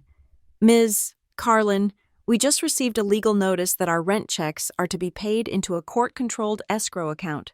What is going on? This was her play. She had done it. She had cut off my air supply, Autumn Key, with its massive mortgage and operating costs, could not survive for 2 weeks without its rent revenue. I would default on my loans. I would be ruined. She had won. I called Olivia. I could barely speak. She did it. The accounts are frozen. The bank. Jim Donovan. The deal is off. There was silence on Olivia's end. Not panic, just a deep, cold calm. They were faster than I expected, she said. Good. It means they're sloppy. Sloppy? I shrieked. Olivia, I'm finished. I have 9 days. You have a hearing, she corrected me, her voice cutting through my panic. The order is temporary. They have to show cause to make it permanent. The hearing is scheduled for Wednesday, 48 hours. I'll be at your office in 1. When she arrived, she was not alone. She was with 2 associates from Elias's personal law firm. They were not carrying briefcases. They were wheeling dollies stacked with legal-sized document boxes. Lana's filing was 20 pages of emotion, Olivia said as they began to unload. Our response, which we are filing in 1 hour, is 400 pages of facts. Becker Hanlon wanted a war. We are going to give them one. Our response was not a simple motion to dismiss. It was a comprehensive motion for summary judgment, a request to kill the entire lawsuit before it ever began, and it included sanctions for a frivolous filing. It contained everything. The full, bound, and indexed folder from Elias Whitlock, his affidavit, stating he was a personal, first-hand witness to Lana's withdrawal, the integrity clause from his trust, the notarized, 7-year-old pledge from my father, Graham, acknowledging my sole ownership in exchange for his bailout, now attached as proof of a pattern of deceit. It contained the full, certified forensic accounting report, proving 0 financial contribution from Lana. It contained the sworn, notarized affidavits from Maria, the housekeeper, and Elias's head chef. Maria's statement was chilling in its simplicity. I saw Ms. Prescott block Ms. Carlin's path. I heard Ms. Prescott demand a share of the company. I heard Ms. Carlin refuse. I then saw Ms. Prescott, with a closed fist, strike Ms. Carlin on the face. The chef's affidavit corroborated every word. This was no longer a family dispute. We had reframed it as attempted extortion culminating in assault. We filed our response at 11 a.m. At noon, Olivia had the clerk deliver a courtesy copy directly to Becker Hanlon's office. I imagined the moment it arrived, the thud of the boxes landing on his expensive receptionist's desk. That was the first shot of our counteroffensive. Wednesday morning, the courtroom was small, beige, and smelled of stale coffee. It was not a full trial, just a hearing on the preliminary injunction. Lana was there, sitting behind her lawyer, Mr. Hanlon. She was dressed in a modest dark suit, a pearl necklace at her throat, the very picture of a wronged gentlewoman founder. My father and Cole were sitting behind her, a pathetic show of family support. I sat with Olivia and Elias's lead counsel. Elias himself was not there. He did not need to be. His file was, Your Honor, Hanlon began, his voice smooth and resonant. This is a simple, tragic case of family betrayal. My client, Lana Prescott, was the driving spiritual co-founder of Northgate Urban Works.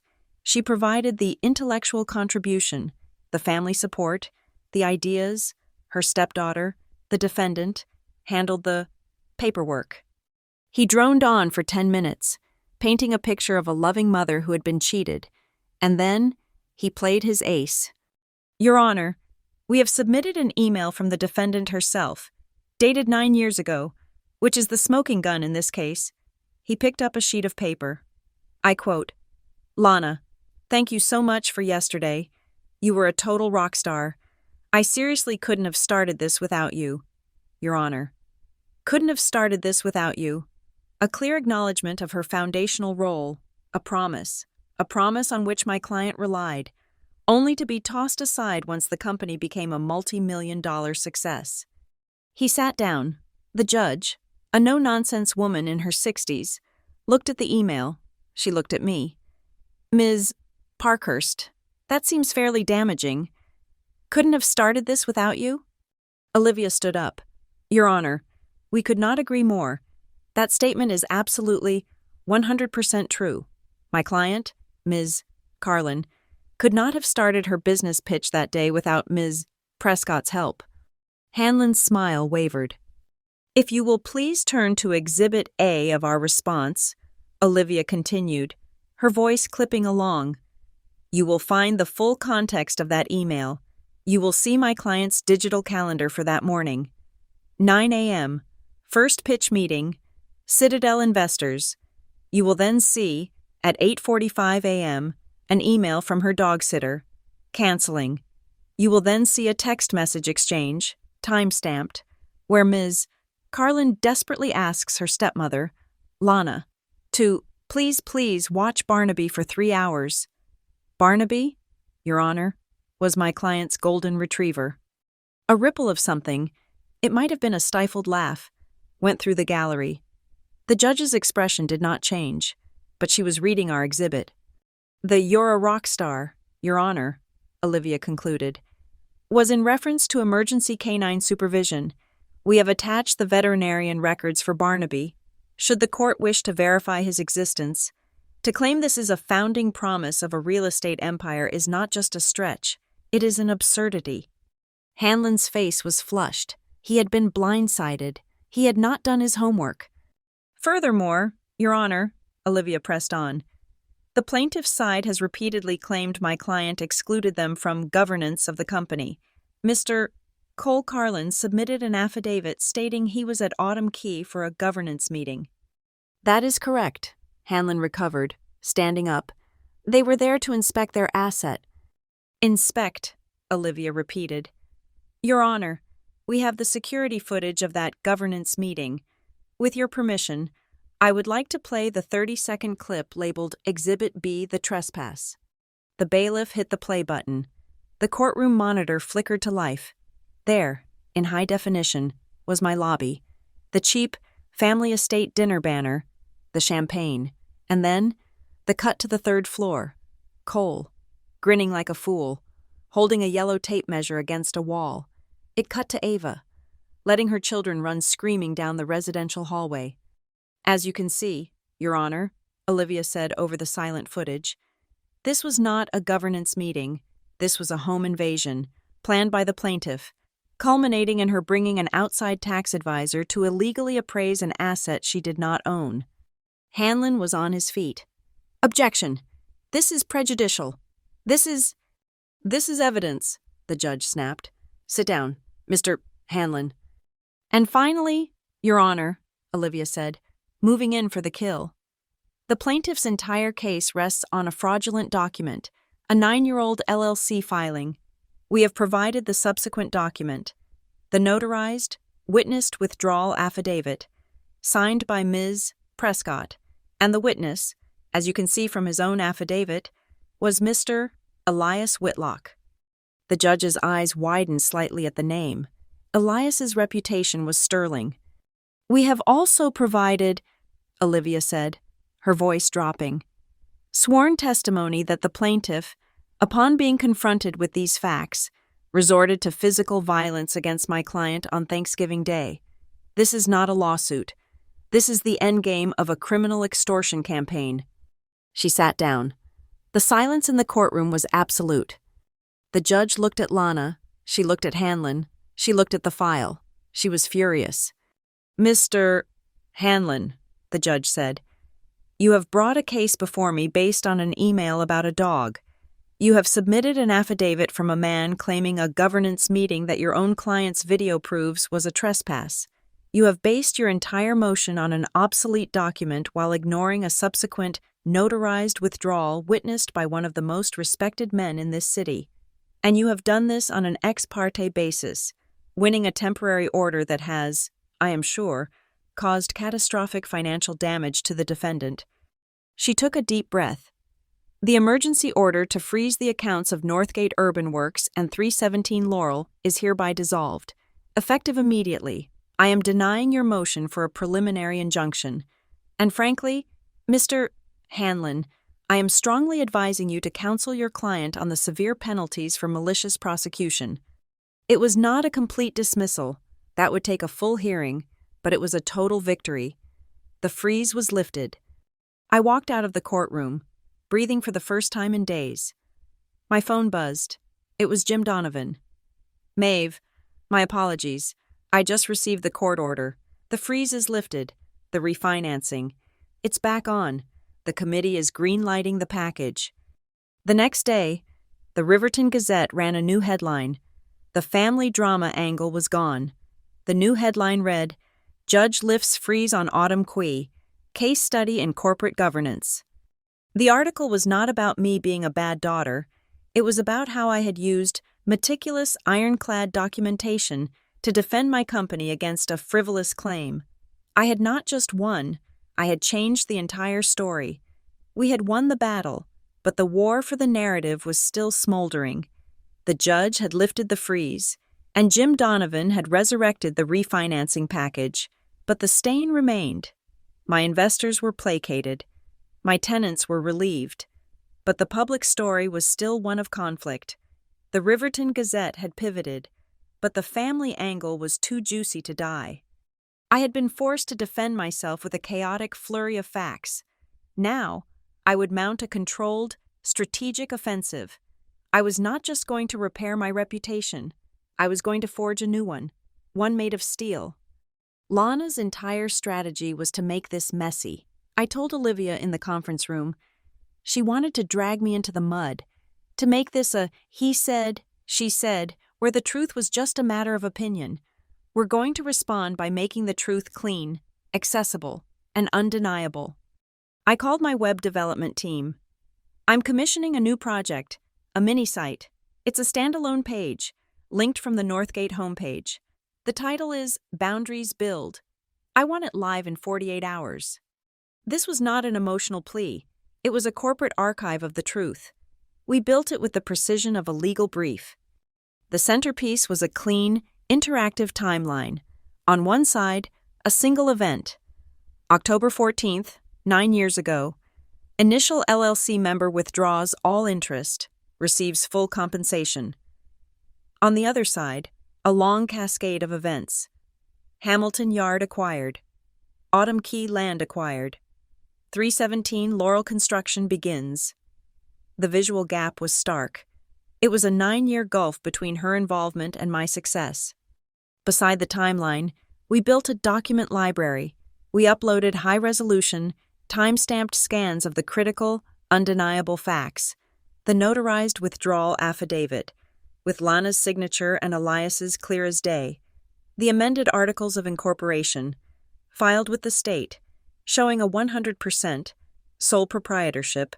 The executive summary from the forensic accounting report, showing $0 of her money. The final section was a simple, legal FAQ. We did not mention her. We did not mention my family. We just answered the questions her lies had raised. What is an LLC operating agreement? What is the legal difference between a co-signer and a co-founder? What is a notarized affidavit of withdrawal? We were not just telling my story. We were educating the public on the very principles she had tried to twist. I filmed a 60-second video. I did it in one take. Sitting at my desk in my Autumn Quay office, I wore a professional, dark blue dress. I looked directly into the camera. In business, I said, my voice calm and firm, we build on foundations. We build on steel, on concrete, and on trust. But trust has to be documented. Memories can fade. Assumptions are the most dangerous risk in any portfolio. That's why at Northgate, we believe in paperwork. Paperwork is not a weapon. It is a promise. Kept. It is a boundary. Respected. It is the clear, black and white proof that allows everyone to work together safely. We do not run on assumptions. We run on the record. Because that is how you build things that last. I did not have to say her name. I did not have to say family. I had taken the narrative of the cold, heartless daughter and reframed it as the disciplined, stable CEO. We launched the site and the video with a simple press release. The effect was immediate. First, the refinancing closed. Jim Donovan's team used the mini-site as part of their final underwriting package. The deal was signed. The funds were released. The bank's 2-week deadline was met with a week to spare. Second, my existing investors at Hamilton Yard, the ones who had called in a panic, sent a joint email. Maeve, we have reviewed the site. This is the most professional and transparent handling of a legal challenge we have ever seen. Our confidence is fully restored. Third, the new partners. This was the one I did not expect. I got a call from a private equity firm in Chicago, one I had been trying to get a meeting with for a year. Ms. Carlin, the partner said, we've been watching your portfolio for some time, but frankly, it was your handling of this public crisis that got our attention. The Boundaries Build site. That was masterful. It shows you value stability and facts above all else. That's the kind of operator we want to back. We'd like to fly in next week to discuss funding your next project. Another call came, and another, in the end. 3 new major partners approached me. My crisis, my family drama, had become the single greatest marketing tool I had ever possessed. It was a case study in my competence. I did not forget my tenants. They had been terrified, their businesses threatened by the account freeze. I invited every single one of them to a town hall in the lobby of 317 Laurel. I provided coffee and pastries.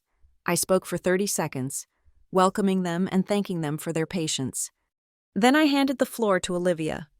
She stood in the center of the lobby, where Lana's cheap banner had once hung, and she delivered a 20-minute, crystal-clear explanation. Your leases, she said, are with Northgate Urban Works, a corporation in good standing. At no point was the ownership of this building ever, for a single second, in legal dispute. The court action you were notified of was a temporary, administrative order based on a filing that the judge has since found to be, and I quote, based on an absurdity.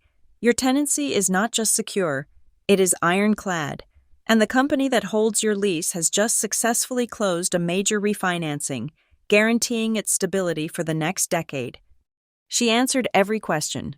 It was calm, it was factual, it was boring, and it was the most reassuring thing they had ever heard. The last gasps of my family's attack were pathetic. Cole, furious at his public humiliation, tried to post a new video. It was an angry, tear-filled rant, claiming the judge was friends with his grandfather and that the system was rigged. He reposted the "couldn't have started this without you" email, screaming in all caps that it was the proof. Olivia did not even bother with a takedown notice. She had an associate forward the link to the judge's clerk with a simple, 1-sentence note. For your reference, regarding the judge's warning on malicious prosecution and public harassment, the video was not just removed. Cole received a formal summons for contempt of court. His digital war was over. Then came the text from Lana. It was a private number, sent directly to my personal phone, which she had not used in months. This has gone on long enough, it read. It's ugly for everyone. I will drop the lawsuit. Just give me the penthouse and a $2 million settlement. I'll sign whatever you want and we can both be quiet. Make this go away. She was negotiating. She was broken. She had gone from demanding the entire company to begging for a payoff. The lawsuit, which she had filed with such arrogance, was now just a bargaining chip for her silence. I did not reply. I forwarded the text to Olivia. Olivia's reply, sent from her official email to Becker Hanlon, was a masterpiece of cold legal finality. Mr. Hanlon, we are in receipt of your client's informal settlement offer. Our terms are not, and will not be, negotiable. 1. Your client will file a full and immediate dismissal with prejudice, barring her from ever filing this claim again. 2. Your client will pay, in full, all of Ms. Carlin's legal fees and expert costs associated with this frivolous action. 3. Your client will issue a full public retraction and apology for the defamatory statements she and her son, Cole, have published. If we do not have your agreement to these terms within 24 hours, we will be proceeding with our countersuit for malicious prosecution, tortious interference, and conspiracy to commit fraud. There was another, quieter development. A wire transfer appeared in my Northgate account for a very large, very specific amount. It was an odd number, down to the cent. It exactly matched the retainer I had paid the forensic accounting firm and the extra fees for Elias's legal team. The memo line was blank. A text came to my phone a moment later. It was from Elias. "Discipline is the best kind of love," it read. "Becker Hanlon is expensive. Make them pay for it. I am proud of you." I took my victory and I codified it. I used the momentum from the Gazette article and the podcast. I requested a meeting with the board of the Riverton Real Estate Association. I presented my boundaries build concept not as a personal story, but as a proposal for a new industry-wide best practice standard. "We are all vulnerable," I told them, "to fraudulent documents and bad faith claims. I am proposing a new standard for our association, a verified document protocol, encouraging all members to adopt centralized, digitally watermarked document vaults to prevent the kind of fraud that almost destabilized my company. It protects us. It protects our tenants. It protects our lenders." The board, composed of old-school developers who feared lawsuits more than anything, voted to adopt it unanimously. The following week, a major national real estate trade journal published a story. The headline was not about my family. It was not about Riverton. It was about my system. Case study, locking doors with documents, not emotion. How Northgate's Maeve Carlin turned a corporate assault into an industry-wide standard for stability. The transformation was complete. I was no longer the victim of a family drama. I was the author of a new business principle, Lana's psychological attack. Her attempts to paint me as a cold, unfeeling daughter had lost all power. The public did not see me as cold. They saw me as strong. The principles of law, of finance, and of good governance, which had always been on my side, were now the only story that mattered. The emotional leverage my family had held over me for my entire life had been reduced to zero. Becker Hanlon's response to Olivia's counteroffensive was not a white flag. It was a tactical pivot. He was, as Olivia had predicted, too smart to walk into the wood chipper of a public trial with no evidence. He was a corporate brawler, and when you cannot win on the facts, you change the battlefield. He sent a formal, 8-page letter. It ignored Olivia's demands for fees and an apology. Instead, it graciously invited us to participate in binding mediation.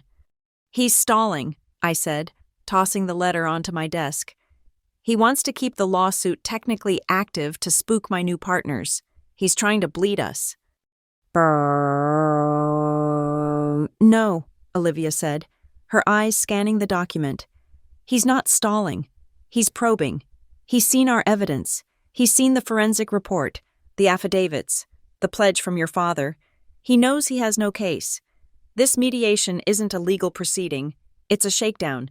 He's switching from legal arguments to emotional ones. He's trying to find a number." The formal offer came attached. It was a glimpse into a mind utterly disconnected from reality. Lana's demands, as articulated by her shark of a lawyer, were breathtaking. First, a 25% equity stake in Northgate Urban Works, retroactive to its founding. Second, a permanent seat on the board of directors for herself, and another for my father, Graham.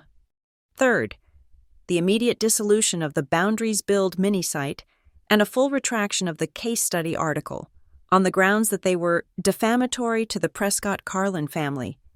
And fourth, the most audacious demand, a legally binding order preventing my grandfather, Elias Whitlock, from having any further interference in the private family and business affairs of Northgate. I laughed. It was a short, sharp, ugly sound. Interference? He's not interfering. He is a material witness to her fraud and a primary creditor to my father's failed business. They're not trying to settle. They're trying to gag our star witness and extort me at the same time." "Exactly," Olivia said. "This isn't an offer, it's an anchor. He's starting at an absurd number, hoping we're so terrified of a public trial that we'll counter with anything. 1%, $100,000. He's just looking for an opening."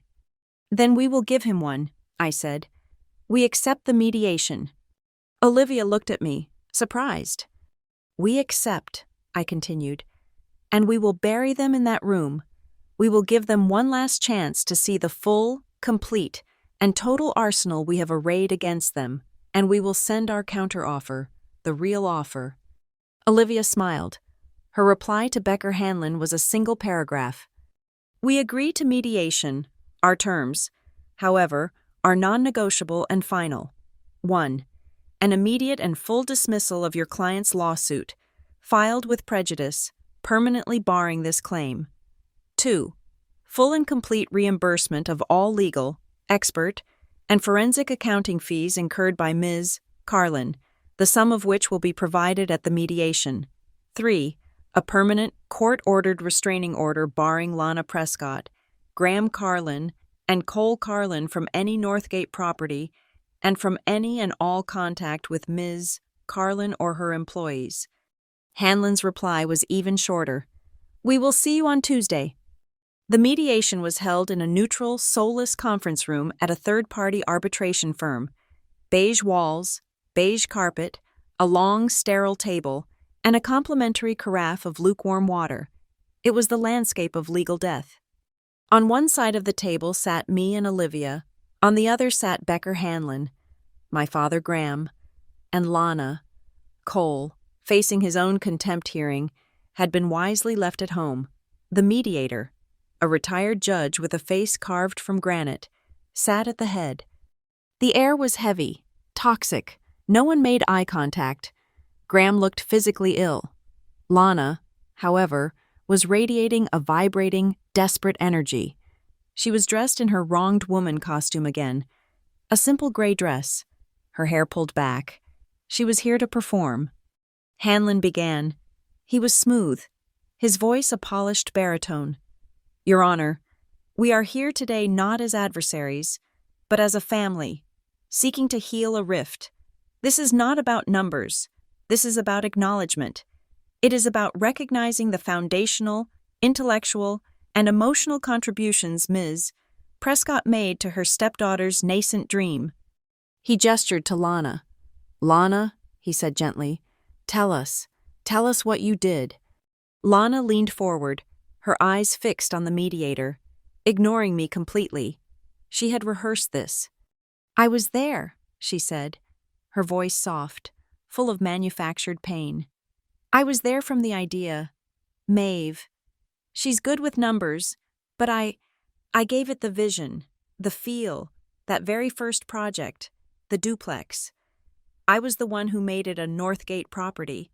I remember, as if it were yesterday, spending a whole weekend with her, going over samples.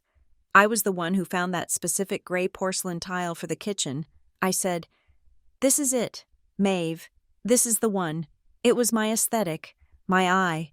That set the tone for the entire company. I was her intellectual partner. It was a good lie. It was specific. It was detailed. It was emotional." I did not say a word. I simply slid a thin black folder across the table to the mediator. "What is this, Ms. Carlin?" the mediator asked, opening it. "That," I said, my voice flat, "is the complete, dated, and signed design specification package from the architectural firm for that first duplex, dated 9 years and 2 months ago. If you turn to page 3, you will find the architect's original mood board. If you turn to page 4, you will find the final selections list." The mediator turned the page. "As you can see," I continued, "the tile selected was not gray porcelain. It was a black slate, as recommended by the lead architect, and at the bottom of that page, you will find the approval signature. It is mine. Lana's name is not on the document. She was not at the meeting. She never saw this file. Her entire memory of choosing the tile is a fabrication, and we have the architect, who is still in business, prepared to testify to it." Lana's face flushed a deep, mottled red. Hanlon's eye twitched. The first, specific, foundational lie of her intellectual contribution had just been disproven by a time-stamped document. Hanlon, ever the professional, tried to pivot instantly. "This isn't about a single piece of tile, Your Honor. This is about a pattern of promises, a family understanding. Mr. Graham Carlin, the defendant's father, can attest to the atmosphere of partnership." My father, Graham, cleared his throat, sensing his cue. He leaned forward, his hands clasped, dripping with false sincerity. "Your Honor," he said, his voice oily, "we all just wanted what was best for Maeve. We all supported her, and I just wish Elias hadn't gotten involved. He's confused. He's holding an old loan over my head. It has nothing to do with Maeve. It was a separate family matter. A loan to help my firm. And he's using it to force me to honor that pledge I signed. He's trying to stop me from supporting my own wife." The room went completely silent. Lana was staring at him, her eyes wide with horror. Graham, in his pathetic attempt to garner sympathy, had not seen the cliff he just walked off. Olivia spoke, her voice no louder than a whisper, but it cut through the room like a scalpel. "Mr. Carlin," she said, "did you just state, on the record, in front of a court-appointed mediator, that you are under a pre-existing, notarized contractual obligation, a pledge, not to make a claim against Northgate Urban Works, and that you signed this pledge in exchange for a personal financial bailout from Mr. Whitlock, which you have not repaid?" Graham froze. His mouth opened and closed. He looked at Hanlon. He looked at Lana. He had just, with his own words, confirmed the authenticity of Elias's entire file. He had admitted his presence in this room, supporting his wife's claim, was a direct breach of contract. Becker Hanlon closed his eyes, just for a second. He had been torpedoed, not by me, but by his own client. "Given this revelation," Hanlon said, his voice suddenly strained, "we may need to adjourn and reconsider our—" "We see no reason to adjourn," Olivia cut in, her voice sharp. "Your client's claim is based on a fabricated memory of tile, and your key witness has just admitted he is in breach of a notarized contract. We are ready to proceed." "In fact," she said, sliding a thick document across the table, "this is our finalized pretrial evidence schedule. As you can see, there are no gaps. We are ready for discovery, and we are ready for trial." She continued, "We are also prepared to introduce evidence of intent, clear documented evidence proving this entire lawsuit was never about ownership, it was about coercion." She slid a second, single sheet of paper to the mediator. It was a printout of a text message. "My God," I heard my father whisper. I knew that text. Tessa had found it, buried deep in her phone, her guilt finally outweighing her fear. It was from Lana, sent to a private Carlin family group chat, one I had been kicked out of years ago. It was dated the day before she filed her emergency injunction, the day her bank deadline squeeze was in full effect. The text was simple. "We file on Monday. We have to force her to sign before her bank loses patience. Becker says the injunction will freeze everything. She'll have no choice." The mediator read the text. His face, already stone, seemed to get harder. He looked up, not at me, but at Becker Hanlon. "Mr. Hanlon," the mediator said, his voice cold, "this document, purportedly from your client, states an explicit intent to use a court filing as a tool to force a signature by leveraging a known time-sensitive banking relationship.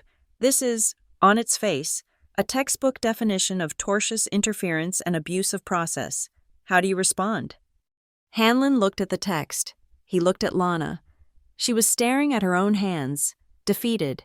Her entire strategy, her mens rea, her guilty mind, was right there, in black and white, captured from her own phone.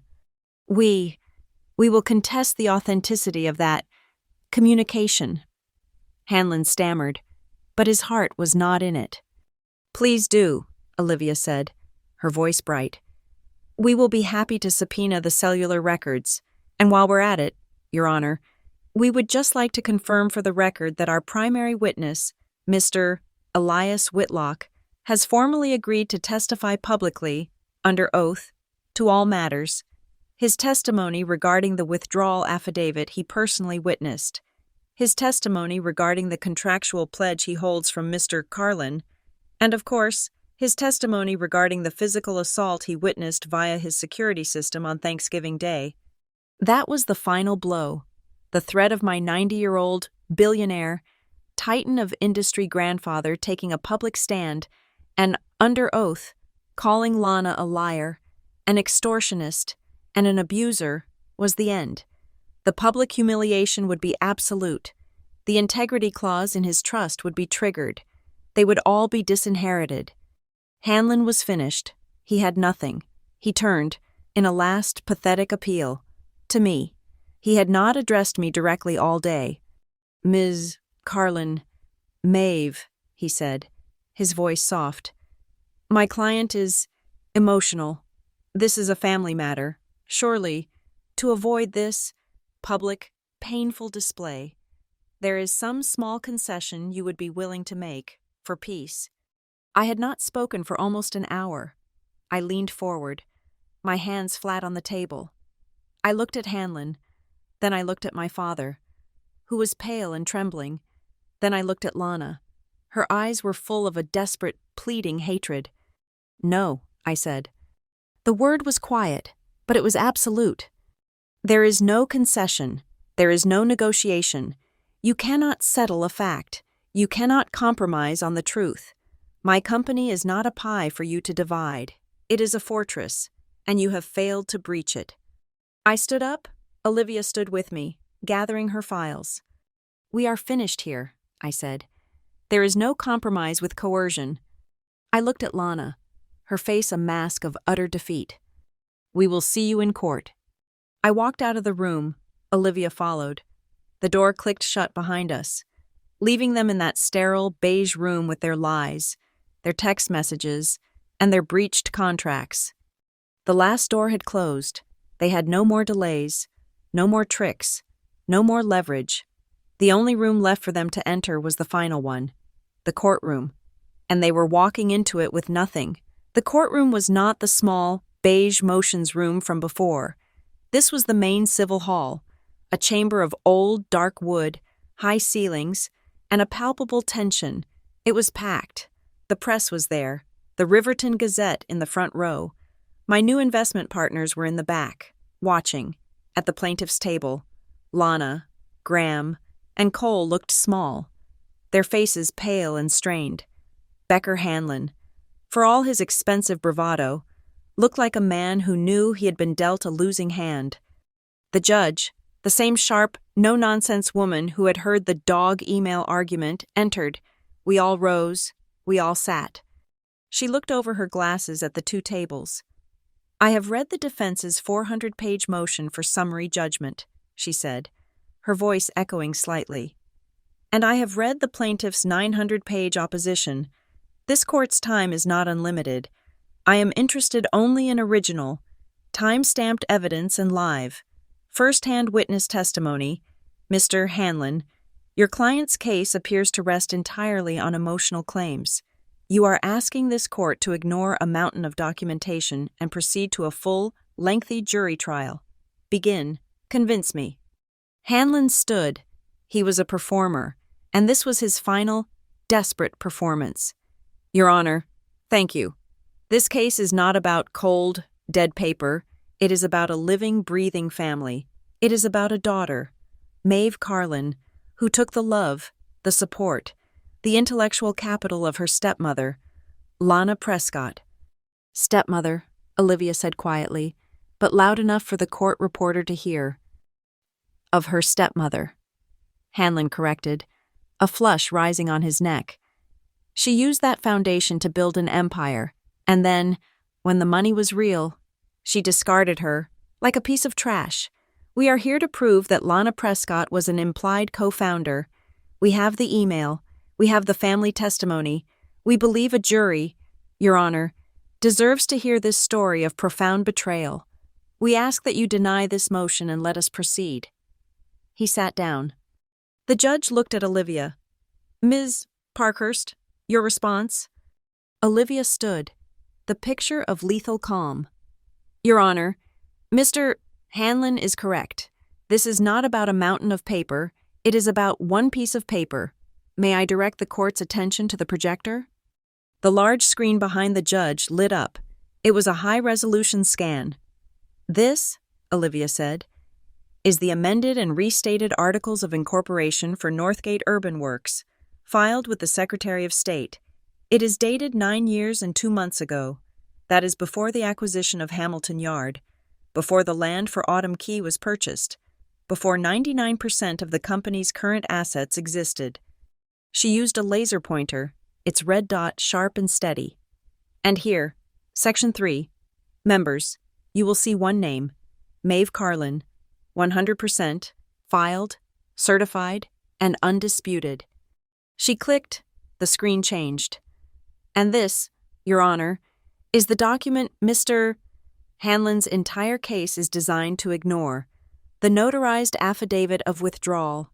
We have the original, blue ink copy here." She held it up. "As you can see, it is dated the very same day, and this," she pointed to the screen, "is Ms. Lana Prescott's signature. Clear, unequivocal, releasing all interest for a cash settlement. Mr. Hanlon's implied co-founder theory is explicitly contradicted by his own client's notarized signature." Lana was staring at her own name on the screen. "Mr. Hanlon speaks of intellectual capital," Olivia continued. "Let's speak of actual capital. The defense calls Dr. Eris Thorne, forensic accountant." Dr. Thorne took the stand. He was dry, precise, and utterly devoid of emotion. He presented his report, the timeline now projected for the entire court to see. "Dr. Thorne," Olivia asked, "did you trace the source of all funds for all of Northgate's acquisitions?" "I did." "And did you find any financial contribution, direct or indirect, from the plaintiff, Lana Prescott, after the date of her formal withdrawal 9 years ago?" "No, I did not." "How much money did she contribute to the acquisition of Autumn Key?" $0.00. "How much for Hamilton Yard?" $0.00. "Your findings are that all acquisitions were funded by reinvested profits or loans secured solely by Maeve Carlin." "That is correct. The financial record is clean. There is no ambiguity." Dr. Thorne stepped down. Olivia did not pause. "The defense calls its next witness, Mr. Elias Whitlock." A murmur went through the courtroom. My grandfather walked firmly to the witness box and was sworn in. He did not look at Lana or my father. He looked only at the judge. "Mr. Whitlock," Olivia began, "you are Maeve Carlin's maternal grandfather?" "I am." "Mr. Whitlock, I show you what has been marked as Defense Exhibit C, the withdrawal affidavit. Do you recognize the signature under the witness line?" "I do," Elias said, his voice rumbling through the microphone. "It is mine. I was present. I watched Lana Prescott sign that document. I advised her to read it carefully. She did, and then she signed it, in front of a notary. She knew exactly what she was signing." "He's lying!" Lana shrieked from her chair. "He hates me. He always has." "Order," the judge snapped. "One more outburst, Ms. Prescott, and you will be held in contempt of court. This is your only warning." Lana sank back, her face white with rage. "Mr. Whitlock," Olivia continued, "I show you Defense Exhibit D, a loan agreement and pledge. Can you identify it?" "I can," Elias said, his eyes shifting to my father, who looked like he was about to be sick. "This is a personal contract between myself and Graham Carlin, dated 7 years ago. I loaned his failing firm a substantial sum to prevent its bankruptcy. In exchange, he signed this pledge, acknowledging Maeve's sole ownership of Northgate and swearing never to assist in a claim against it. He is sitting in this courtroom today in direct breach of that contract." "Objection!" Hanlon leaped to his feet. "Relevance. Your Honor, This is a private family matter." "Overruled," the judge said, her voice sharp. "It speaks directly to a pattern of conspiracy and the credibility of your client's key supporters. Sit down, Mr. Hanlon." "Finally, Mr. Whitlock," Olivia said. "You hosted a Thanksgiving dinner this year. What, if anything, occurred before that dinner?" "The plaintiff, Lana Prescott, cornered my granddaughter in my kitchen. She attempted to coerce her into a settlement. When Maeve refused, the plaintiff physically assaulted her." "Objection!" Hanlon roared. "This is hearsay. It's slanderous. He can't prove that." "Your Honor," Olivia said, her voice dangerously calm. We have the video from Mr. Whitlock's home security system. We are prepared to play it for the court." The judge looked at Hanlon. "Do you wish to see the video, Mr. Hanlon, or shall we accept the witness's sworn testimony as fact?" Hanlon, knowing the video was a death blow, visibly deflated. "We withdraw the objection." "I thought so," the judge said.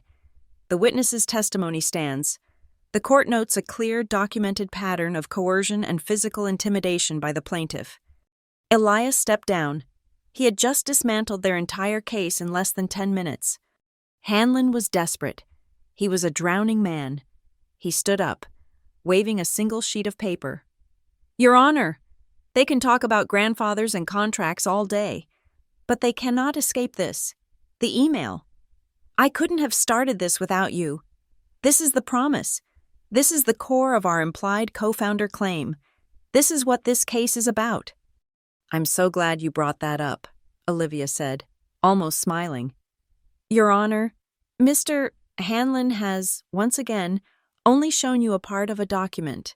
We would like to show you the full exhibit, Exhibit F." The projector screen lit up again. On one side, the short email. On the other, the full context. My 9 a.m. calendar invite for the Citadel Investors pitch. The 8:45 a.m. text from my dog sitter. Canceling. The 8:50 a.m. text. "Lana, are you home? I have a crisis and I am desperate." The reply. "Dog is here. He's fine. Go. Good luck." And the final piece. A bill from the Riverton Veterinary Clinic, dated 2 days later, for Barnaby Carlin Whitlock, annual vaccinations. "Your Honor," Olivia said, "the person Ms. Carlin couldn't have started without that day was her golden retriever, Barnaby. Ms. Prescott was, quite literally, the dog sitter. To build a multi-million-dollar fraud claim on this email is not just frivolous, it is an insult to this court's intelligence." The judge stared at Hanlon. She was not amused. "And finally," Olivia said, "to the matter of the governance meeting that Mr. Cole Carlin, the plaintiff's son, claimed he was attending." She clicked the remote. "Exhibit G, security footage from Autumn Key, the day of the trespass." The screen filled with the image of my lobby, the cheap family estate dinner banner, the champagne, and then Cole, grinning, holding a yellow tape measure against a wall.